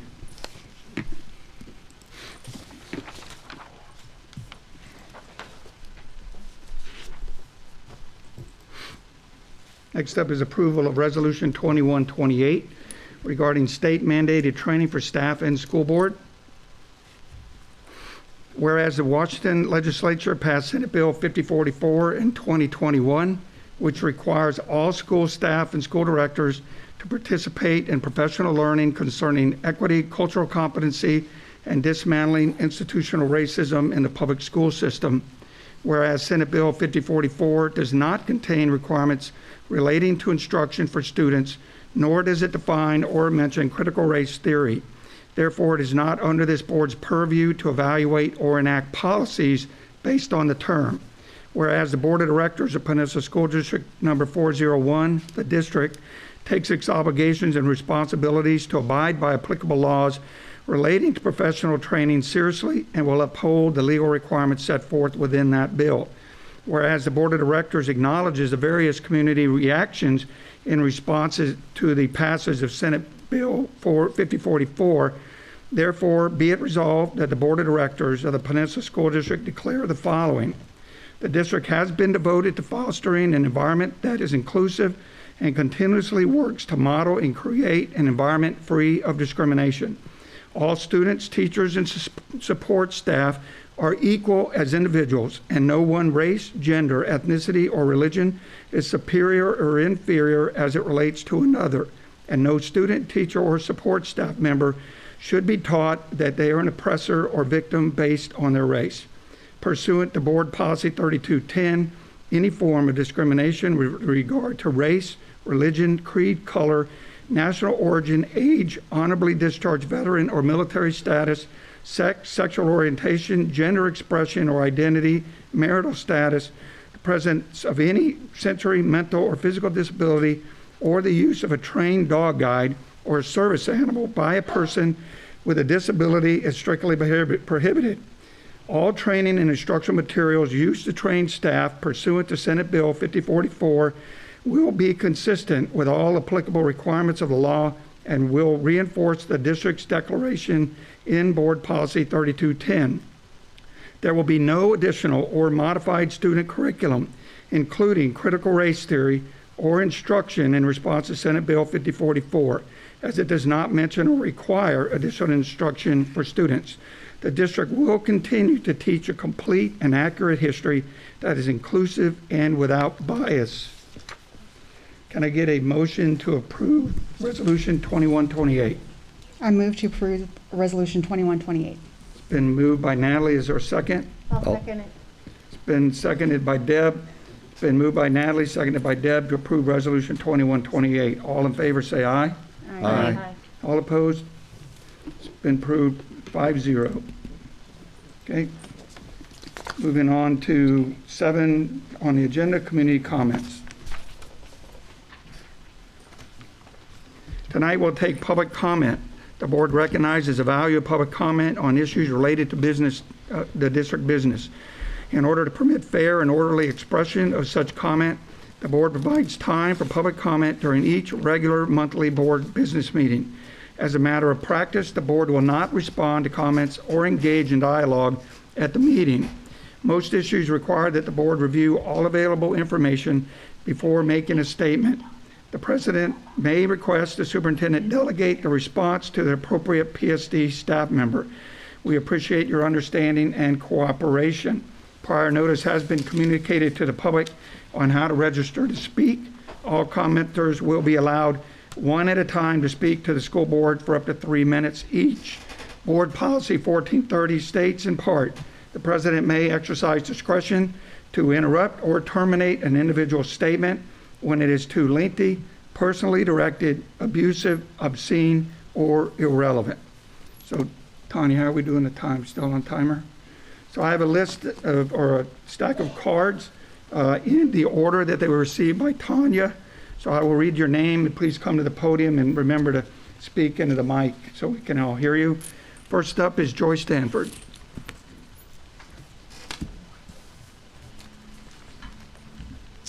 Good evening, thank you. Welcome, Superintendent Barr. I haven't got the opportunity to meet you face to face, but I want to say welcome. Sorry you have to deal with all this, but Welcome to our little town. Good evening to the rest of the board members. I'm here as a mom of a graduated student and a member of this community and a member of the Diversity, Equity, Inclusion Council with the Peninsula School District. My question tonight, and I'm not going to speak for anybody else, I'm going to speak for me, is with this resolution that you just passed, what happens to our council? What happens to our committee? It includes teachers, administrators, students, and educators on that committee. We spent probably 4 years trying to bring some policies before the board of directors for our school district, but we've had barriers put in our way. So I believe the question is, why this resolution and why now? There is something behind it that hasn't been said, and I'd like the answer to that question. As a mom of a student of color who attended our schools, Peninsula High School in particular, the resolution is saying to me that maybe our kids of color don't matter. There's not a lot of us, and we're not going anywhere, so I need to know that we matter. What you're also saying is we're going to continue to ignore, erase, and be silent about the history of this country. The real truth. With Senate Bill 5044, that curriculum is reserved for just administrators, educators, and not students, but educators in the school district. So why this resolution and why now? What is apparent to me is your silence is deafening because you all were not there, and I had to watch, I'm trying not to get emotional, the video from last Tuesday night, this meeting in the community that I didn't even know was happening. I had to watch that, and what it says to me is that the kids of color don't care. We don't care about that. Doesn't matter. We have no educators of color, maybe one, maybe two, but no black. That's concerning to me. My son went through this school district 9 years, with not one teacher of color. And that's what he went to college with.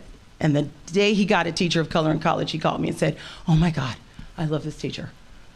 It makes a difference to see somebody reflected back at you. It makes a difference. I had a conversation with these kids. Guess what? I had 4 teachers of color during my schooling. That's important. And I want you guys to keep that in mind when you're doing these type of resolutions. Thank you.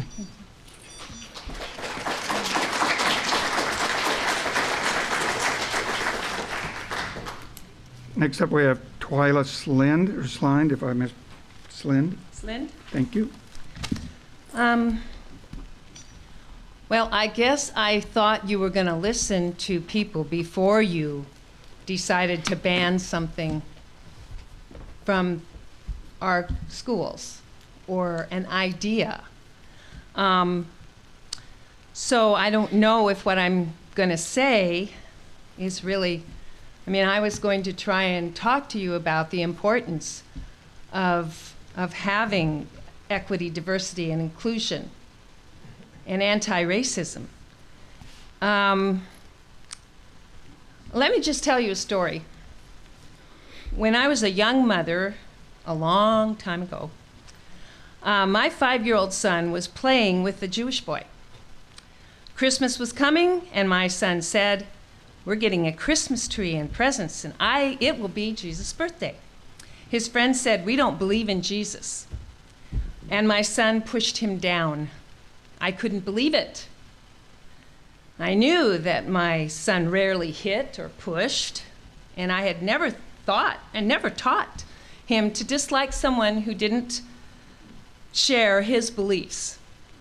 The problem was, I hadn't taught him anything about people who were different from him. And I wish I had learned in my training that when you say nothing to your children about people who are different from you, they can develop inappropriate responses, and eventually that will hurt others and hurt themselves. I have seen children shrink away from disabled people because no one has taken the time to talk about people who move differently than them. I have seen a child say hurtful things to another child because of the color of the skin of that other child. If teachers do not know the appropriate responses to these kinds of situations, our children suffer. And I want our teachers to get this most important training. And I want the training not to be censored by some ban that is put on, that can be then brought up by some other parent saying, well, you know, in my opinion, this is part of that, you know, critical race theory. And I think you should, you know, I'm going to raise hell. I sure hope that doesn't happen. I really do. Cultural competency is a good thing. Thank you. Thank you.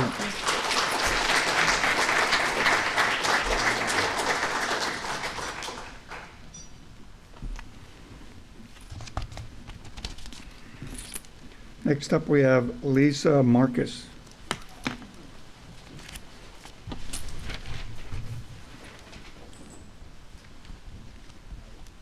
Good evening. I speak to you this evening as a mom of 2 daughters educated in the school district. My youngest will be a sophomore this coming year at Peninsula. I am also an educator, and I'm grateful for the instruction my daughters have received in the district from excellent and committed teachers, counselors, and principals. I gather that the school board has been put under pressure from some community members who wish to impose censorship and restrictions on what can be taught, particularly regarding American history and in relation to comprehensive education about sexual health.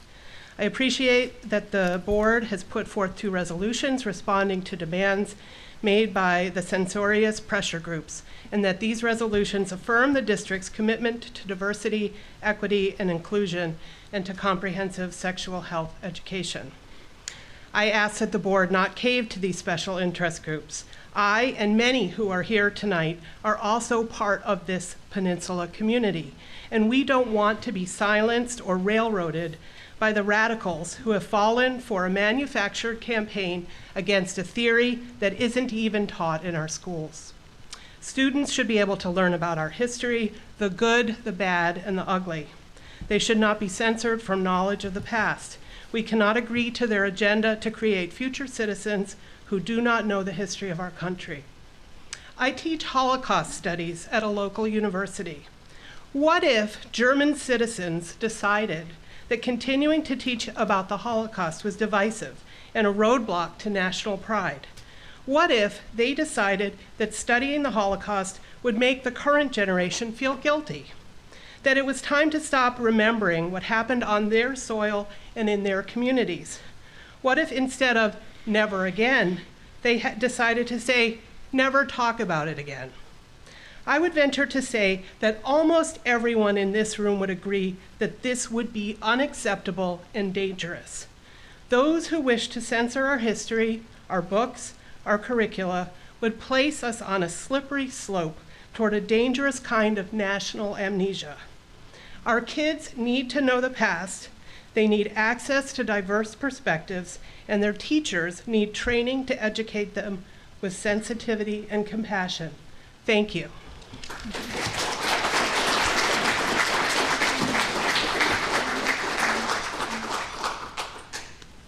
Next up, we have Tim Gates.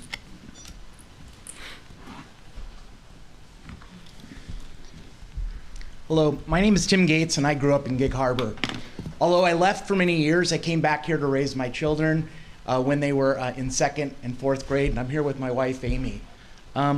Before I begin, I want to thank the Peninsula School Board. I want to thank the amazing administrators, staff, and teachers of our schools. They're absolutely incredible, and I would not be where I'm today without all their help, support, and development to help me grow.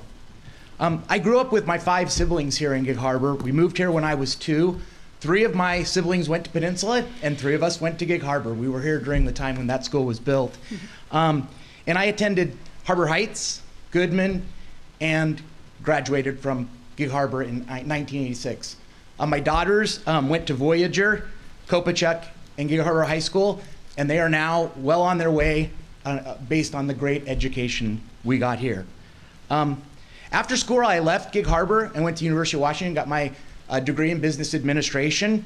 And in 1990, when I graduated, I entered corporate America. And I've been in corporate America for 31 years. And that's the perspective I want to share with you, is the importance of preparing our youth for the future. I've worked most of my time at the Nestle Corporation as a vice president, primarily. I've spent some time with Campbell Soup Company as a vice president. And I've most recently returned to Seattle to work on a joint alliance between Nestle and Starbucks on a global coffee alliance. So I come to you with 31 years of experience in corporate America, and what I want to share with you is the importance of diversity, equity, and inclusion. There's not one company in America, and quite honestly, I work for an international company with 339,000 employees around the world, that doesn't focus on this and look to continue to expand our perspectives, our learning, our insights. And I really just want to say how important it is that we continue to expand what we're doing with our students to appreciate that. It is super relevant for our employees to compete in the marketplace, and we need them to do so to be successful. So I really implore you to continue to look at expanding what we know about it, how we expose our students and our teachers to it. And the most important thing I want to say is these are not radical ideas. These are very simple, easy to understand, and our students are demanding exposure to them. And our employers are demanding that we raise students that have been exposed to them. And I want to say that the other thing I want to just say is taking extreme positions in any of these areas does not help our students to achieve. And I trust our teachers. I think Pam Wise was in the room earlier. I don't know if Pam is still here. She might have left earlier. I tell stories to groups in my company about the lessons I learned from teachers like Pam Wise on accountability. And I trust our teachers to handle this content, and you should too. Thank you.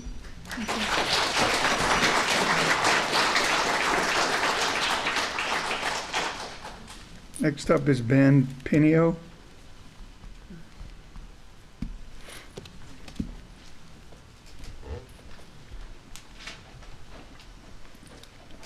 Good evening. My name is Ben Pinio. I teach English and social studies here in the district and have for 13 years at the middle school and high school level. And listening to everything tonight was making me reflect on how I wanted to begin. And at first I wanted to come up and read the state social studies standards.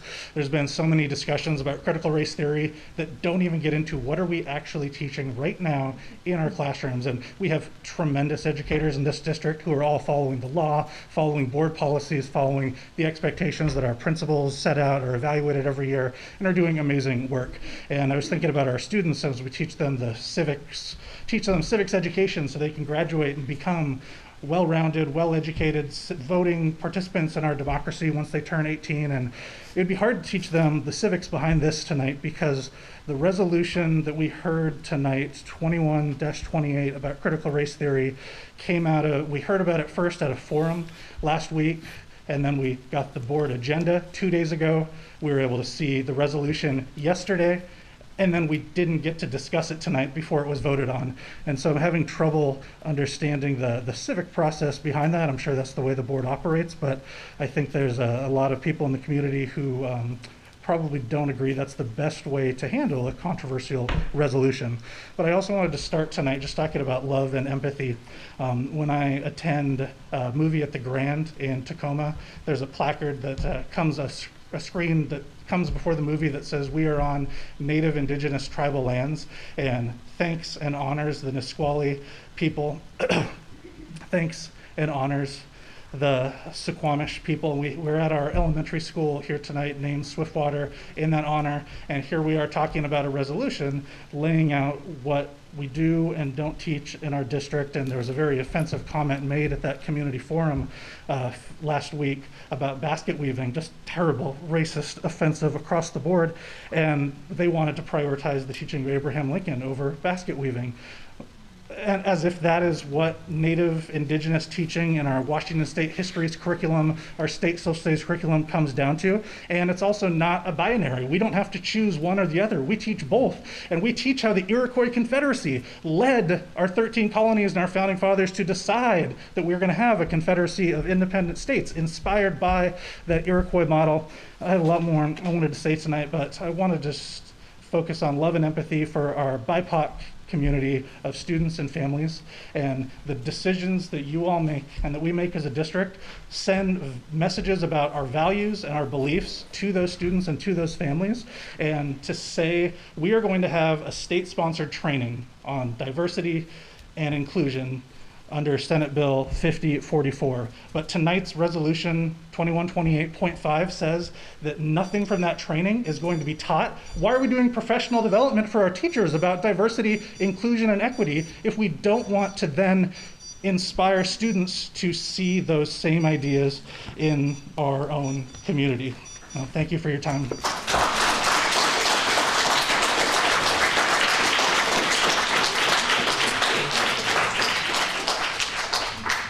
Next up is Jim Albrecht.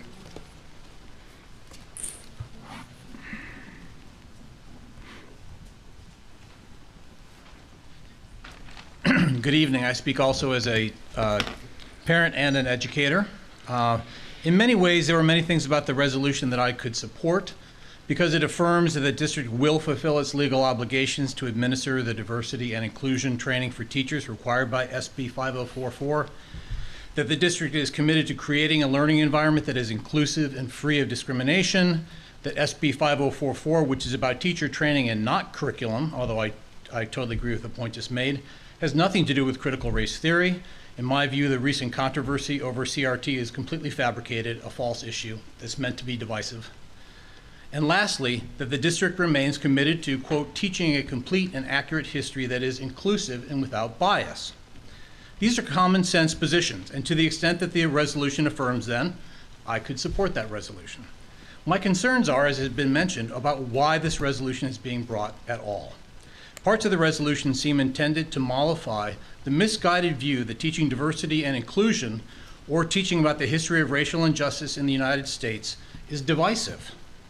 I'm thinking specifically of the language that says no student, teacher, or staff member, quote, should be taught they are an oppressor or victim based on their race. Let me be clear. Of course, no student should be taught that they are an oppressor or a victim simply because of their race. And I'm quite confident that we can trust our teachers, especially with adequate diversity and inclusion training, to teach issues of racial injustice in our society without suggesting any such thing. But we must acknowledge it is impossible to teach an accurate history of America without teaching about the social structures of racial injustice and inequality in our past and our present. The system of slavery that existed from 1620 to 1865, the system of Jim Crow segregation that lasted for 90 years after the end of Reconstruction up until the major civil rights acts of the 1960s during my lifetime. And sadly, those structures of inequality didn't just vanish in 1968. To this day, we have stubborn structures of racial inequality in terms of economics, education, our criminal justice system, and voting rights. The fact that we have such stubborn patterns of racial injustice in our society doesn't mean that all white people are oppressors. Of course not. But it does mean that we have real problems in our society. And our students need and deserve to learn about these problems. In a democracy, public schools should be able to teach the truth about the nation's history, including our shortcomings. For these reasons, I urge the board to take very seriously the resolution's commitment to, quote, teaching a complete and accurate history that is inclusive and without bias, and to support our teachers and students in meeting this important goal. Thank you.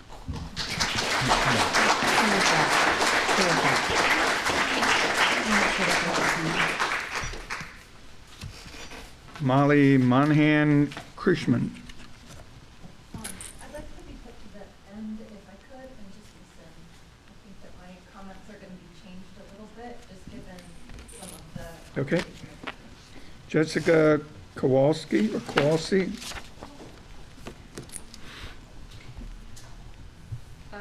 I'll try to be brief. I didn't prepare anything as eloquent as the many people ahead of me, but I can join in with some of the people ahead of me and state that I am a district graduate. I'm the daughter of a district teacher. I have children in the district and in fact used to be employed by the district. So I have a very long history with this district, and I'd like to be able to say that I'm surprised that a school board in this district took such a ridiculous act, but I'm not. And I just want to remind people that CRT is just a lens. Much like a microscope exposes things that aren't visible to the naked eye, CRT is just a lens through which we can examine different things in our history that aren't looked at typically. Much like humanism is a different way to look at different things that have happened throughout history in a different way. There's lots of different ways to look at things that have happened. This is just one of those lenses. And Jim just gave a brief history of it, but I also had a note that just saying that 72% of our nation's history has occurred under slavery or Jim Crow, and this resolution wants to ignore 72%. And that's just outrageous, and it's not preparing our kids for the future and going into corporations or being teachers. I wish I was more eloquent like these people, but I'm just sitting here absolutely astounded. I agree that this was not a great process. What is the point of all of us speaking if you've already made up your minds? It's ridiculous. I'd like to say I'm surprised, but ultimately I'm just not. I'm just continually disappointed. Frankly, it's why I separated from the district.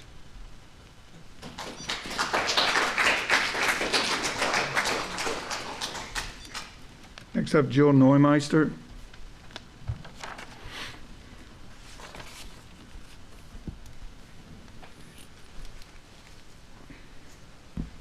Hello. My name's Jill Neumeister. I have lived here for some time. I speak to you as a mom. My son graduated from Peninsula High School. He is now a medical doctor. He received an amazing education from the brilliant teachers at this school. I also speak to you as a Native American. I was at that meeting and heard the basket comment. And I'm a Pawnee citizen, a proud Pawnee citizen. I'm a descendant of the Choctaw Nation. I'm a second generation urban native. I've lived in this community for a long time. I'm disappointed that I didn't hear a land acknowledgement at the beginning of this meeting. And I'd like to take the time to acknowledge that I am a guest here. We are a guest here on the native and traditional lands of the Puyallup people. Now, I am just stunned. I can't believe that this was voted on without comment. DEI, diversity, equity, inclusion. These are honest words, words that mean something positive, something real. They're important. But I want to remind everyone about what happened in 2017. There was an arson at Peninsula High School. In front of that portable that was on fire, it was written on the concrete, "Black lives don't matter."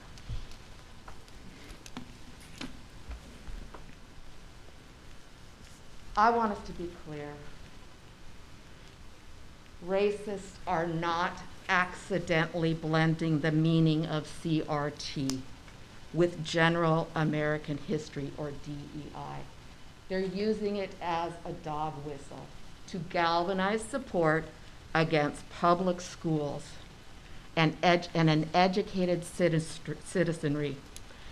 They're relying on people's lack of awareness and familiarity with the term critical race theory. There is not one school in this state that's teaching CRT. What these folks are really trying to do is control public school curriculum.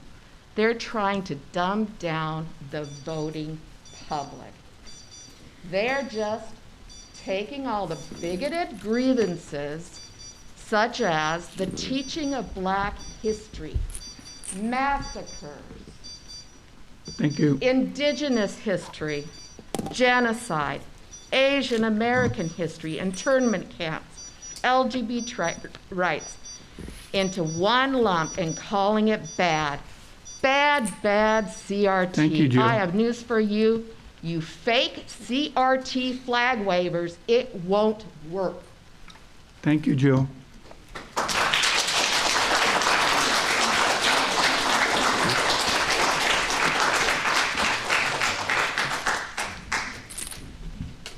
Next up is Ben Laramie. If I pronounce that wrong, I apologize. Pass, okay. Carol Rivera.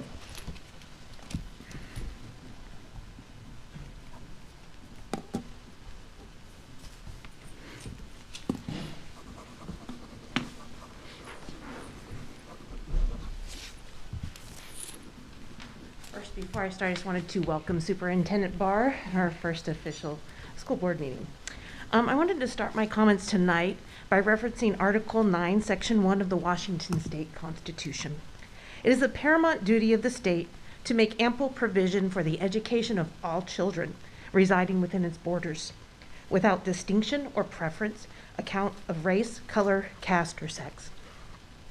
Educators, families, citizens, administrators, and elected officials, we all partnered together for our children, not just to meet a constitutional obligation, but to reaffirm a shared commitment to public education through the landmark McCleary decision. In 2018, Peninsula School District Board of Directors, along with Superintendent, created our own shared vision of what that looks like locally.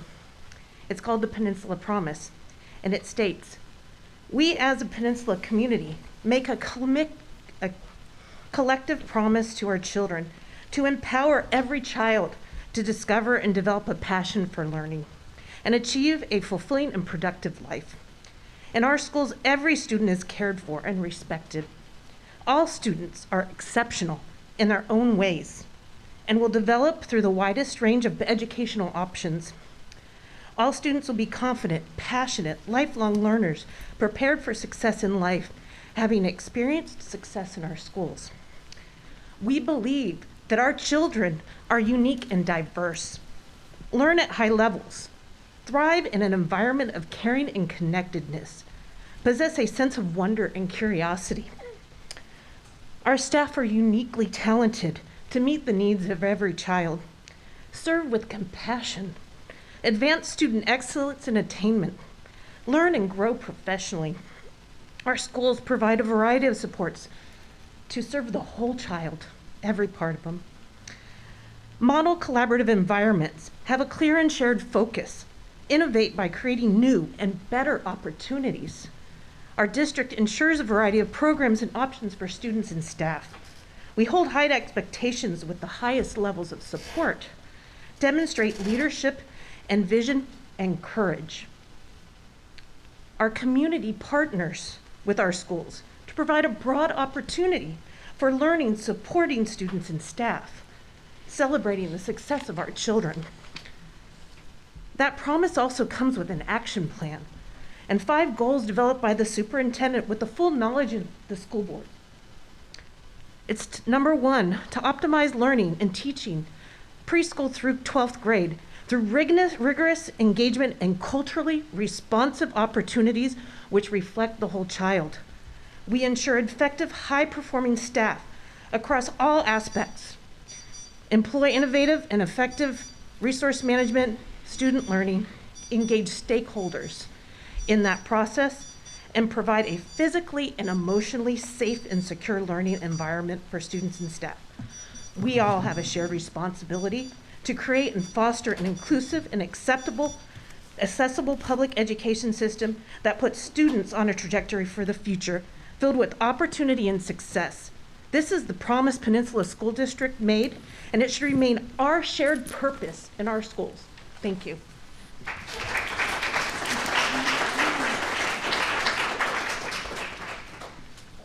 Next up is Melody Derrick.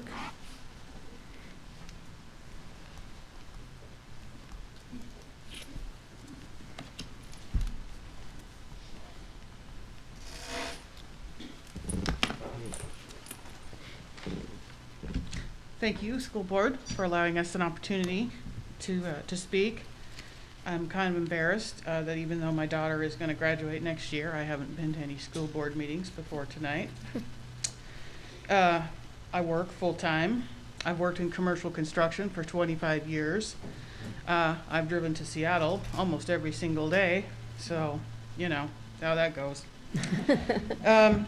I would say that I have reviewed the legislation on SB 5044. I support this resolution. I'm not sure I support the resolution from the school district, but I do support the legislation. Justice, equality, diversity, and inclusion are values that I think everybody could get behind. I know even in my industry, which is still extremely largely white, male dominated, I have been the only woman in the room and the only woman in the trailer for a very long time. But I will tell you that we conduct diversity training all of the time. I have worked at large multinational corporations, I've worked at small companies, and it is absolutely part of what makes us successful. We cannot work with clients, we cannot work on projects, we cannot work with private clients or public clients without understanding these principles and without having a diverse workforce. So I would say that even as a parent, I think these are great ideas, and of course, as a worker and a member of the corporate community, I can tell you, I can second the gentleman who came up here earlier. These are values and programs that need to be taught, and they will, your students are going to run into them. It doesn't matter where you work or what's going on. So I would also like to say, as a person who has a history degree, I think that it's important to recognize that history is always changing and we're always learning new things. This is important. It's important to teach to our kids that our knowledge of history is always expanding, like our knowledge of science. So, you know, there's been recent news stories about historical events in Tulsa, the indigenous residential school graves, the graves in Ireland, and even the history of the Confederacy and the Confederate statues. These might be difficult and challenging ideas to talk about, but I can tell you as the parent of a teenager, difficult and challenging is what happens when you talk. So those are things that we need to do to talk about, and I think that our students and our teachers are going to be well served by learning some techniques and some respectful debate and dialogue inside the classroom. Thank you.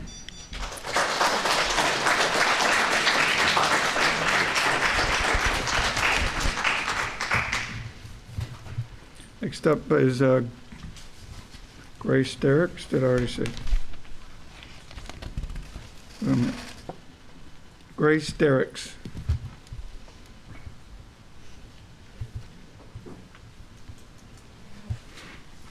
Good evening, everyone. My name is Grace Derrick. I am a student at Peninsula High School. I will be a senior next year. I'm deeply involved with theater. I'm deeply involved with drama. And I'm also an AP student. I am an advanced placement student. Last year, I took AP United States History during one of the most difficult school years I think I've ever experienced. We learned about continuity and change over time, I think, in regards to historical themes, such as tumultuous changes in economic growth and expansion, foreign policy, isolationism, We learned about the American Revolution, the Civil War. We learned about federalism, anti-federalism. But one key thing was missing from our education, and that was critical race theory. Now, while critical race theory is not currently taught in our schools, it is a critical part of our education that we recognize this. We must recognize that Black people are oppressed in this society, and that there is a systemic racism that runs deep in our country. I'm fully aware that this Proposition 5044, is not a bill to enact curriculum of critical race theory into our schools, and it is rather simply a teaching program. Now, I like to consider myself pretty tight with a lot of my teachers, frankly. I think we get along well. I know that I trust my teachers. I trust my teachers to teach me what I need to learn. I trust them to learn from me as well. I trust them to learn from the higher-ups. I trust them to learn justice, equality, diversity, and inclusion, and effectively enact that into our school district. I, as a student, am personally offended that one would propose that critical race theory would be taught to someone who is under the age of, say, like 12, maybe even a little older than that, maybe even 15. I'm personally offended that these teachers are being demonized for teaching something that needs to be taught. I'm personally offended that these teachers are not given trust by the school board, by anyone, to teach what they need to teach. This bill proposed today, this bill will allow us to, of course, have this teacher training. However, I am deeply saddened that critical race theory is not a part of it. And while I do recognize the bill did only include this teacher training, I'm deeply saddened that it has to come up today at this meeting. I'm deeply saddened that it is a partisan issue. I would like to remind all of you that I am your future. I am your future. In a little over a year, I will be a taxpayer. I will be a working citizen. I will be a voter. And I need my education. I need my education. I need my educators to be trusted. That is all. That is all. Thank you.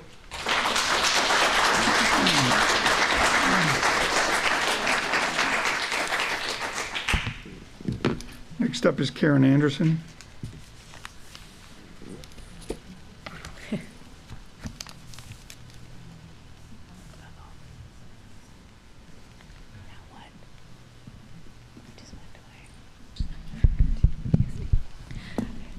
I'm not sure this is going to stay up for me. Just hold it. Just hold it? Okay. All right. There you go. Apparently so. All right. I'm here to speak today as someone who taught history for 40 years. And so I've had all kinds of students, and I've taught a wide range of classes. I even, in fact, taught critical race theory at the university level, which is where, of course, it's usually taught. One of the things that concerns me about the resolution today is that critical race theory was banned without being defined. So it can, as we've seen, it can mean many things to different people, and I think that's part of the hazard. But what I'm here to say today is that, one, I appreciate that you've said that it is appropriate and acceptable for history to be taught fully and accurately. I think that that's key. One of the knocks on critical race theory by those who haven't read it is that it asks white people to feel guilty about what happened in the past. It does not. I don't recall ever reading that anywhere. What it asks instead is that we look at the past, and what we owe it is an honest telling. That we tell it as completely and as diversely as possible. I once had a class where I assigned students to read 4 documents about a set of conflicts over race in a community. Each document said a different thing about it and came from a different person with a different relationship to the conflicts. Then they had to write a one-page paper saying what happened. Well, imagine the confusion that ensued. But basically, they did a pretty good job with it. They looked at why would this person see it this way and that person see it that way, except for one poor guy who just came in. He did turn in a paper. It wasn't, frankly, very good. But he said, I don't know what to believe after I read this. Why can't you just tell me what to think? And I said, I can't follow you through life doing that. So you're going to have to learn how to do it for yourself. And I think that's the benefit of seeing history through many lenses. That if we just see Thomas Jefferson through one lens, we don't see the whole picture. If we just see Abraham Lincoln the same way or anyone else, if we look at our villains as only villains and our heroes as only heroes, we deny them their full human complexity. We deny them their flawed humanness. And I will give you one example. Orville Faubus was the governor of Arkansas when Little Rock blew up because black students were entering Central High School. At any rate, what you need to know about Faubus is that he was absolutely not a racist before this conflict. If anything, he was an egalitarian. But he was faced with his political career or his principles. He chose his career. So I think that asking us to put people in their context and seeing that actually Faubus did some good things along the way asks us to think differently about who's a hero and who's a villain. But it doesn't ask us to abandon whatever moral principles we might bring to the inquiry and to believe that any teacher can teach without moral principles is to be deluded. The best you can ask is that they know what they are and that they ground their teaching in an honest acknowledgement of that. Thank you.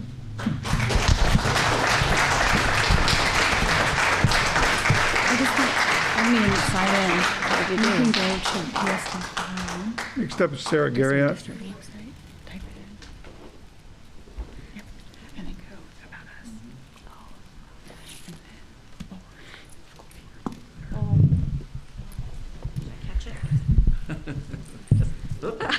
I'll glue it. Can we glue it? You have any super glue?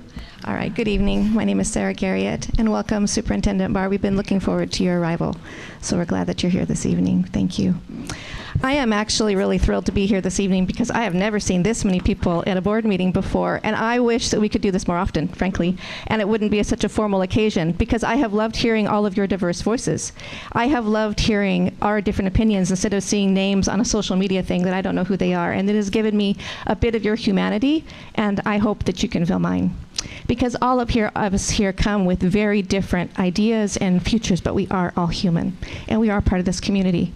And I want you to know that I love you for your passion and that you would show up, because it shows that each of us care for our children, and we prioritize them above everything else, and we each want what's best for them. And so, while I don't always agree, I wish that we could get together and see each other face to face and discuss these things more in person, passionately and with deep emotion, and respect each other's humanity. With that said, I must say I was disappointed tonight in the sex ed curriculum resolution because we had been working so hard.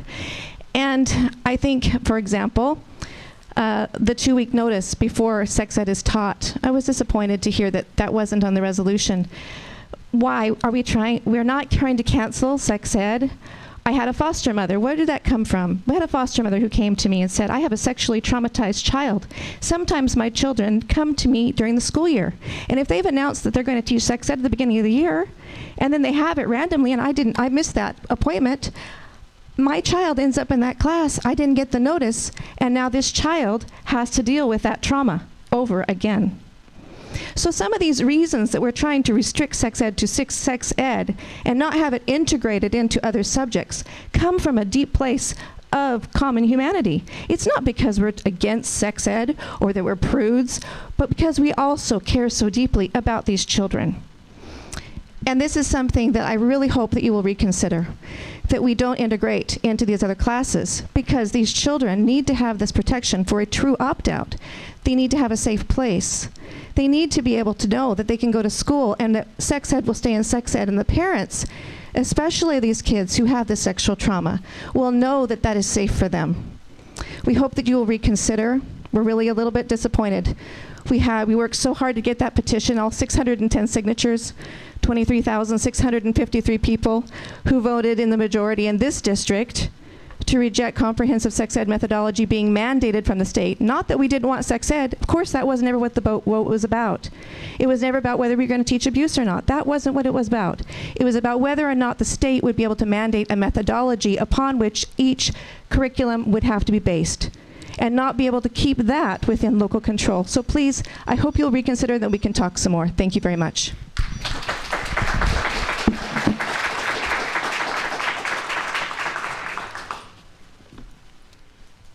Pamela Weiss.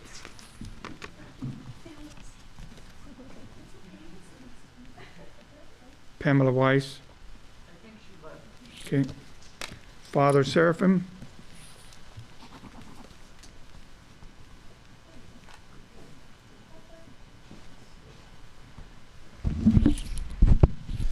Okay, so I'm Father Seraphim. I am 5 kids at the district, 2 graduated, lived here a long time.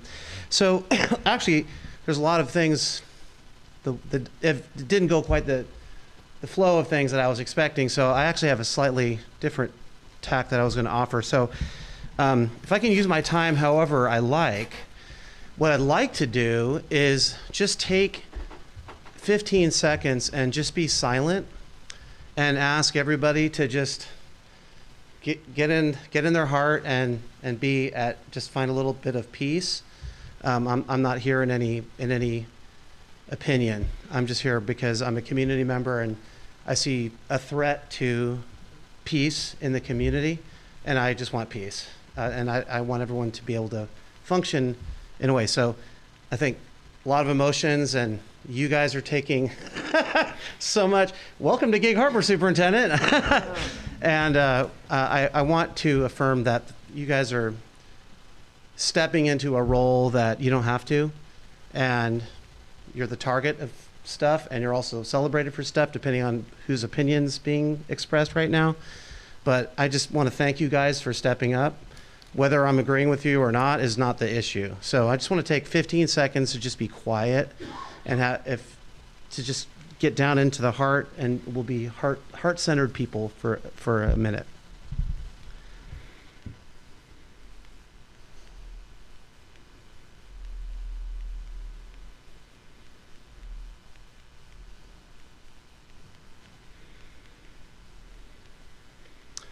Thank you. So I had different topics, but basically some people have said, hey, Father Seraphim, you're a person of color. You're not super jazzed about critical race theory in different forms, which I'm not. But I don't want to present myself as a person of color who's against CRT, because I don't want to buy into the mentality that backs that, which is there's different groups. My whole thing is yeah, I'm a person of color, and I'm in a mixed marriage, and I have kids who are of mixed racial background. But for me, the point would be to look past those and take an honest look. And as an educator, I was an educator for a long time and have an MED. I taught in public schools in Santa Cruz, California. And as a priest in public schools, one of the things that I really tried hard to do was keep the circle tight around basic education, as the attorney had said, and never introduce my own personal viewpoints into my classroom. So I'm a priest. I mean, obviously I have a view of the world, but I worked really, really hard. So I wanted to just affirm that part for you, to ask you to continue to back that up, to leave ideology to everybody that has a different one, and just focus on the public part and let everybody sort it all out in a spirit of peace. and in the public methodology that we have, so everyone can get along even though we disagree.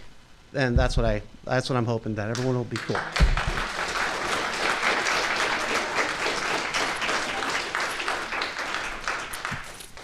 Bridget Majumar. Yep.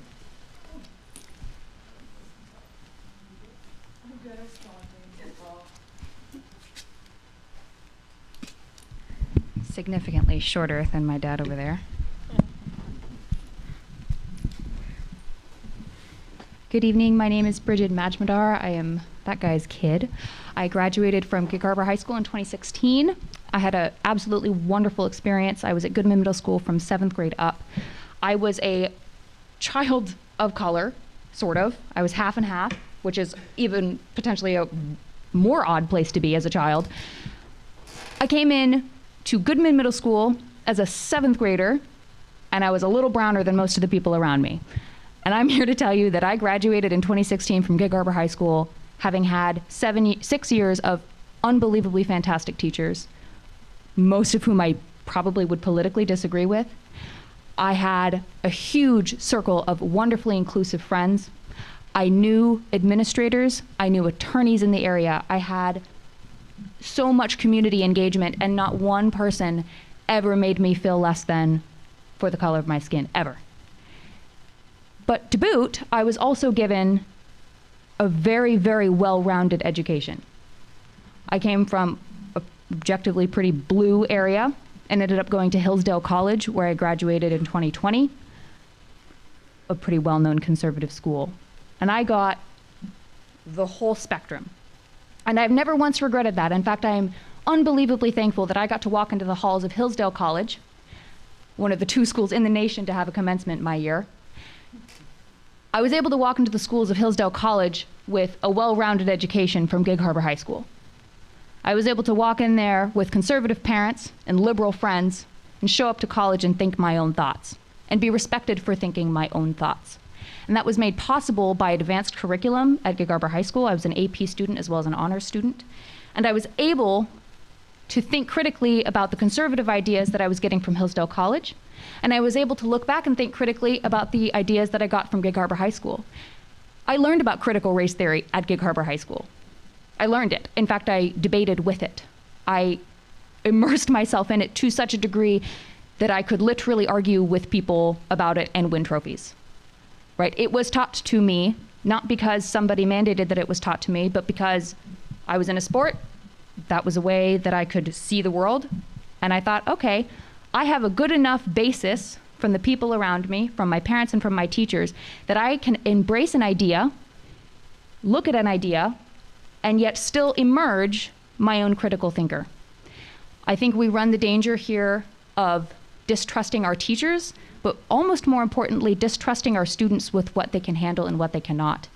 If we have an absolute basis of critical thinking, teaching critical thinking, teaching how to read an advertisement, teaching how to read an essay, teaching how to check a source, if we have those baseline teachings from an early age to a late one, it's really, really hard to go wrong. So I encourage the board to stick with those principles as best we can and move forward with a lot of positivity in the district. Thank you all.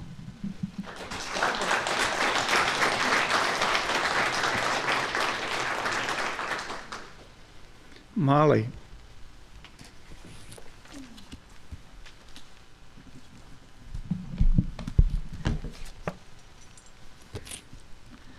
Hi, everyone. Good evening. A lot of the principals and teachers in the district and a lot of the kids know me as Dr. Molly. I use she, her pronouns. And I do training across the country for parents and educators who want to do better talking about race and racism with the kids they love but aren't sure where to start. I join many folks in the room in my disappointment that we voted on something tonight without dialogue, and that there are components of this decision tonight that seem to me to be ill-informed. This idea about teaching our kids that they are oppressors or oppressed, that's not part of critical race theory. I learned about critical race theory as a doctoral student. By the way, I have a master's and a PhD in educational administration. And I have taught at the university level about social justice. And when I had kids of my own, I thought, how do I do this thing that I do pretty well with college students? How do I do this with my own kids? And I didn't know how. So I started learning. That was probably 13 years ago or so. When we got here to Gig Harbor, I was a bright-eyed and bushy-tailed parent who wanted to be very involved in the district, and I became the room parent at my child's kindergarten room. Now, she didn't really know neither one of us knew what we were getting into, but one of the things that she first asked me to do was to plan a party where we dressed the children as pilgrims and Indians. And I was not going to participate in that. And she had a real problem with that. She said, the parents love it. I am a scholar of history. This is accurate, and we are doing it. This led to me joining the district diversity, equity, and inclusion team because I think that maybe my principal needed for me to have a different outlet than her. And now I am super involved in this amazing community and engaged in diversity, equity, and inclusion with the district. I co-chair with Joy, our Gig Harbor for Racial Justice group. I do trainings right here in our district and across the country. And I'm just here to say that critical race theory, it's a good thing, y'all. If you hate racism, you are gonna love critical race theory because it helps you notice, name, and dismantle racism. And I want us to be able to do that as parents and educators and to teach our kids how to do that too. So I hope that this is not the end of the road for this conversation because there are some pieces of this resolution tonight that need to be tweaked, need to be shifted if we are really going to teach our kids everything they need to be successful in college and career and even right now with each other in the classroom. Thanks so much.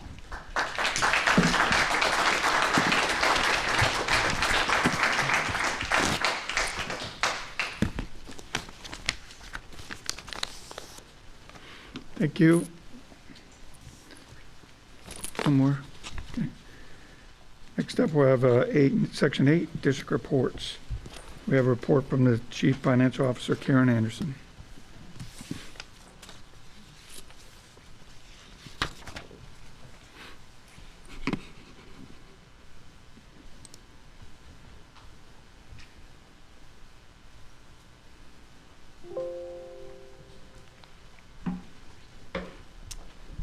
Good evening. This is the exciting part.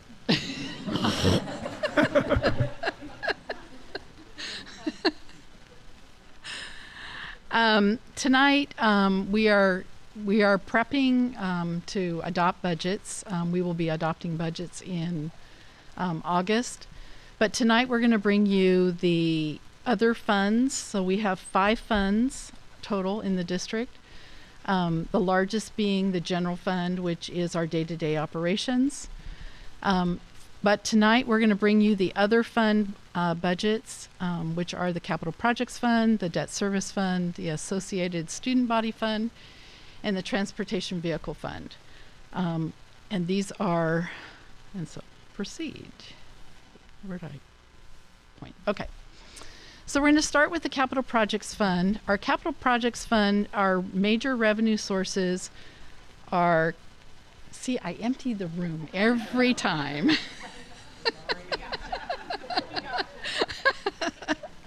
Thank you. I know. It's boring stuff. I get it. So revenue sources that come into this fund are our capital bond proceeds, state match funds, and impact fees. Those are the largest pieces that are coming into this fund. And our expenditure projects for current are our two new elementaries, Pioneer and Swiftwater, our new in lieu elementaries, Evergreen and Artendale, and our modernization middle school projects for Key Peninsula and Kopachuk. So when we adopt a budget, we're adopting, the board is adopting the expenditure capacity that we're projecting for next year. As we look at the budget and we develop the budget, we have to do a couple of things. We have to look at where we're at in the current year and what we think is going to actually happen based on our estimated actuals, and we develop what we think is going to be our estimated ending balance, which gives us our estimated beginning balance for next year's budget. So we believe we're going to start the budget with $54 million in fund balance. We're going to add to that $37.6 million of revenues. The revenues are made up of impact fees, and we're going to start getting our state matching funds from our projects, and so that will equate to about 37 million, a little over. Our expenditures for next year, we anticipate $91 million, a little over, and that is expenditures that will support the projects that were currently in existence. Currently, we're closing out Pioneer Elementary. So there's still some expenditures that, we have to, do our closeout checkout lists. And then all of our other projects that I mentioned will be active and so we want to build enough contingency or capacity so we can support those projects throughout next school year or fiscal year. So we're estimating an ending fund balance of a little over $1 million. Of that, we have to identify the revenue sources and what's left in fund balance. We believe that we will have spent all of the bond proceeds. We will have a little bit of state matching funds left over. We will have some impact fees, both Pierce County impact fees and city impact fees. And then the remaining balance of about $1 million, which is unassigned. The next fund that we have is the debt service fund. And this is where we make our payments for principal and interest on our outstanding bonds. So this fund basically currently, our outstanding debt, we have two issues. We have the bond issues that we sold in 2019, May of 2019, and we have the bond issue that we sold in May of 2020. And the bond proceeds come into the Capital Projects Fund, and that's how we pay for our expenditures for the capital projects. And then this fund, we levy taxes based on what we need to pay for debt service payments. We levy taxes on a calendar year basis, and then we develop our budget for what we're going to make our principal and interest payments on. So the taxes that are coming in will be about $12 million, a little over 12. Our expenditures, so our debt service payments, will be a little over $12 million. And that will leave us with $4.9 million in fund balance. Keep in mind that we are on a fiscal year, so it's a combination of two calendar year levies. So we get the fall collection in the fiscal year, we get the fall collection of the 2021 levy, and then we get the spring collection for the 2022 calendar year. So that's how our revenues come in.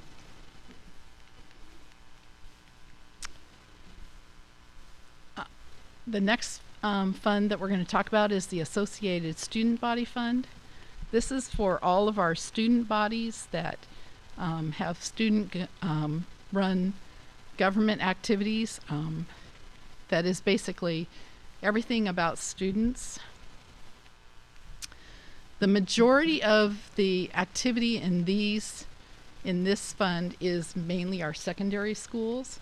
We do have a couple of, we have, I believe, 4 elementaries that participate, but most of our elementaries, if they have any funding that comes through, they run it through the general fund, through their 08 account. So, but as you can see, if you look at the current year column for estimated actuals, there wasn't a lot of activity, either in revenue or in expenditures, compared to what we've done in typical in the past.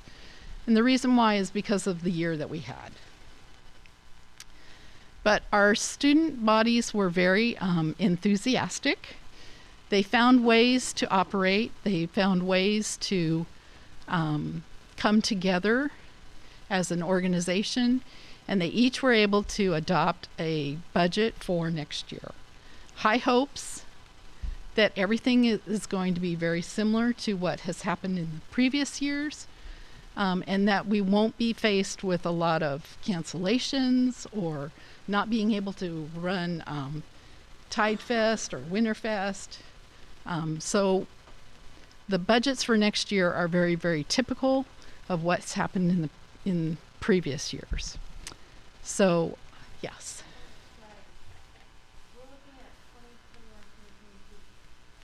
Oh, you know what? That's my error. It should say 2021, 22. Yes, yes, yes. Sorry. That's mine. I'll fix that. Gosh, good catch. No, I forgot to change the title. So the numbers are changed, but yeah, but the header is wrong. So I apologize for that. So as you can see, if you compare the two budgets, they're very, very similar. One of the things that we did this year is we built in a little bit more budget capacity, because we really wanted to make sure that we are adopting an expenditure budget that will support whatever activities need to happen for the students. And we know that from last year, we know that there are some new clubs that are starting. There are some new,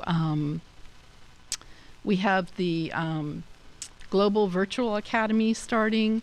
And so what we wanted to do is those students haven't had the opportunity to create a budget, but if they want to do something in the next year, we wanted to have the capacity so that they could create their own budget along the way and be able to do things. So that's why we added a little bit, but it's very similar to previous budgets.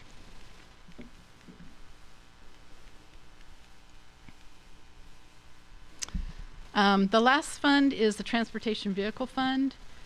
Currently we have 63 large buses and 39 small buses in our fleet.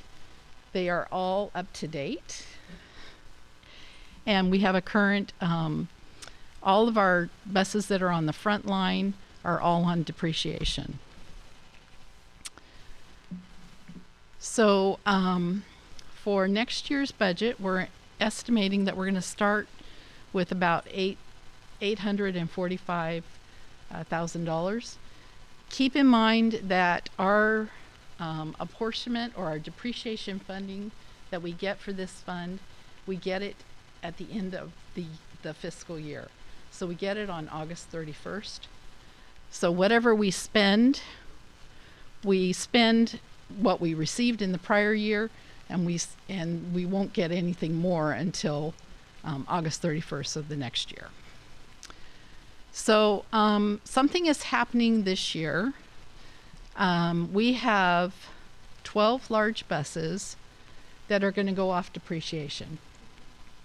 So way back in 2007, we received a federal matching grant, and we were able to purchase 4 large buses, and the district match was that we had to buy another 4. So the federal government supplied 4 buses for us. We matched 4 buses, so that brought us up to 8 buses. At the same time, there was a delay in the 2007 engine, the new engine that was coming out. And so what happened is that the previous year's purchase of buses was delayed. And so we had 4 more buses that were coming in, and they all came in the same year. So they all went on the depreciation schedule at the same time, and they're all coming off at the same time. So if you look at the revenue, what we're anticipating for this year, the 700,000, and you compare it to next year, we're really only anticipating about 500,000 in depreciation. The difference between that is, excuse me, we have a bus that was, I'm having a brain fade. We have a bus that went off, it was totaled. So what happened is our insurance is going to pay us for that, and we will be replacing that. So typically we only purchase 3 large and 3 small in a given year. Next year we're going to purchase 4 large buses, and we're anticipating that we'll get insurance to help cover that 4th bus. What we're going to have to look at in the future is, because our depreciation is lower, we may have to consider whether or not we want to use some of our levy funding to support continuing to buy 3 large buses and 3 small buses over time until we can catch up. We can keep the 12 that are coming off depreciation. They're still in good shape. There are spare buses, and so we can keep doing that. We have upped in previous years. We were only purchasing 2 large and 2 small, and we did increase that several years ago so that we were kind of anticipating that we would be okay. So we're not really losing, we're just being a little challenged as far as our revenue coming into that fund. So in the future, we may be looking at possibly creating a transfer between general fund and this fund just to help support the purchase of buses, because they're not getting any cheaper. The buses? So because you just said they're not getting any cheaper, I wonder what is the capacity of a small bus, and do we ever consider something like a 10-passenger van that might be more efficient, cost efficient and fuel efficient, and would suit the needs of different programs who use those buses?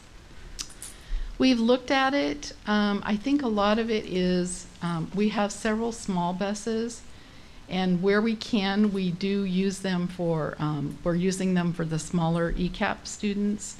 Before we weren't we were putting ECAP students on big buses. Mm-hmm. But if we can, we're using the small buses for ECAP. So that does help smaller groupings, smaller routes. And we're using it for, individuals. If we go in between, the challenge is the routes. Some of our routes are longer, some of them are shorter, and it doesn't really help us. So we basically just said we're going to get either the large or we're going to have the small. Okay. And then as far as the new buses, do we know if they have green technology coming online for school buses? So we're looking into some grants. What we have heard is that there are some grants coming down again from the federal government, but there are some, school districts are starting to look at newer type propane, different clean air buses. And so we are looking into some of those options. I don't know if it's cost prohibitive, if it's equal, then, and then we also have to look at what kind of maintenance do we have to have on those, what kind of tanks do we have to have for fuel, those types of things. So we'll be looking into that. Yeah. Can you also get a government lease and just take out a lease to the bank and then pay it back like a traditional lease? Interest rate's pretty low. We can lease buses. It's very similar. you know, we're up against the same thing. You know, you only get so much from your depreciation schedule. And so we would have to look into that too. Every year the state does a bid process for multiple groupings of buses. And so what we try to do is we try to put our order in for our next year's buses. We try to put them in at the beginning of June, because at the end of June they update the bid for buses. So we try to get in the prior bid so that we're trying to maximize what we can, what we don't have to pay. So that's kind of helped us a little bit too. But we're looking at all options because we are starting, until we can get our revenue back up because of the depreciation. You know, 4 of those buses that are, the 4 that were purchased with federal funds, when we go to surplus them, we have to actually destroy them. I know you've asked in the past, you know, when we surplus, you know, items, you know, what can we do with them? Our buses usually go to auction, and there have been some that have gone down to Mexico and Guatemala, but there's also some that they go to the fire districts for, you know, exercises and, you know, those types of things. But the 4 that are federally funded, they will have to actually be destroyed. So we won't be able to sell those. Any other questions? So the only other thing is, at the August 12th study session, we're going to bring to you the general fund budget. This is pretty complex this year. We've got ESSER funding that we need to incorporate. So we'll have a lot of discussion. We'll have some different approaches as to our logic as far as how we're using the ESSER funding, and just kind of the routine stuff. We also have to talk about our forecasts, so what we're forecasting for each of our funds for the next 3 years out. So our adoption process will happen on the 26th board meeting. We need to have a public hearing. We'll do the adoption resolution. Again, you're adopting the expenditure budgets for each fund. We'll again show you the forecasts for all the other funds for the next 3 years. And then we'll also have you approve our levy spending plan for 21-22. So. Karen, is there going to be opportunity for this to go before the Finance and Audit Committee prior to coming to us? Is there? Sure. Okay. Sure. Thank you. I can set up a meeting. Yeah. Thank you. Thank you. Okay. Thanks. Then I just wanted to say one more thing. I apologize. It was my oversight, and you had it all right, and everything else, my apologies. It was a perfect report. Thank you. No, I missed that one. Sorry about that. Thanks, Karen. We don't have any old business or new business. It's just a item 10.1 is first reading of policy 3520, student fines, fees, and charges. And then there's no discussion around that, I don't believe, right, Kristen?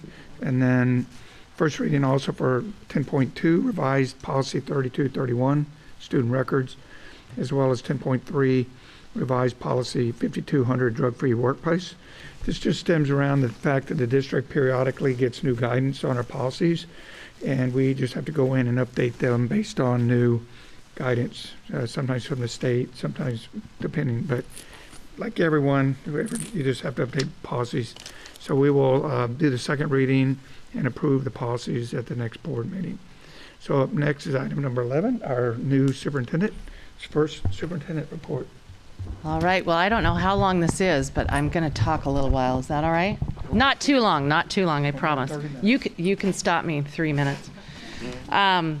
First of all, I just want to thank the remaining audience here. Thank you so much for staying. Good job. You have staying power. But on a serious note, I just want to thank the many people that commented. What I heard as a new person coming into a school district and an educational leader for over 37 years is I heard a real commitment to and appreciation of the excellence of the academic program, but also of the whole child in Peninsula School District. So before I actually start reading, I just want to say this is really a special place. And recognizing that and being able to work through complicated situations is what public education, that's what we do, right? And we do that well on behalf of children. So I want to thank the educators that spoke today and how impassioned they were, and the civility in which you all shared information. I want to thank our Peninsula School District staff right now. You know, we say that it's summer, but we have meals that are being given out every single day in order to look at meal insecurity and just sometimes just a connection. We have bus drivers, we have buses coming to classrooms. We have our summer SOAR and recovery. We have the Boys and Girls Club partnership and the communities in schools, and I haven't met them yet, so I'm very excited about meeting them. We have our PIA high school and extended school and summer learning opportunities, and we have West Sound. These are many programs I have not seen, and I look forward to doing that. Hope and promise of Peninsula children for excellent public education. I heard tonight we experienced a passion for this community to create and invest in lifelong learners and critical problem solvers. And this is our opportunity to make that impact. So thinking about the pandemic, I mean, I never thought in a million years when I was in school that we would be having conversations about mask or no mask, right? Or social distancing and all of the things the last year and a half has really brought us. But thinking about an opportunity, what has been lost? What have we gained? And what remains? What needs to be built back better? And we heard themes of that.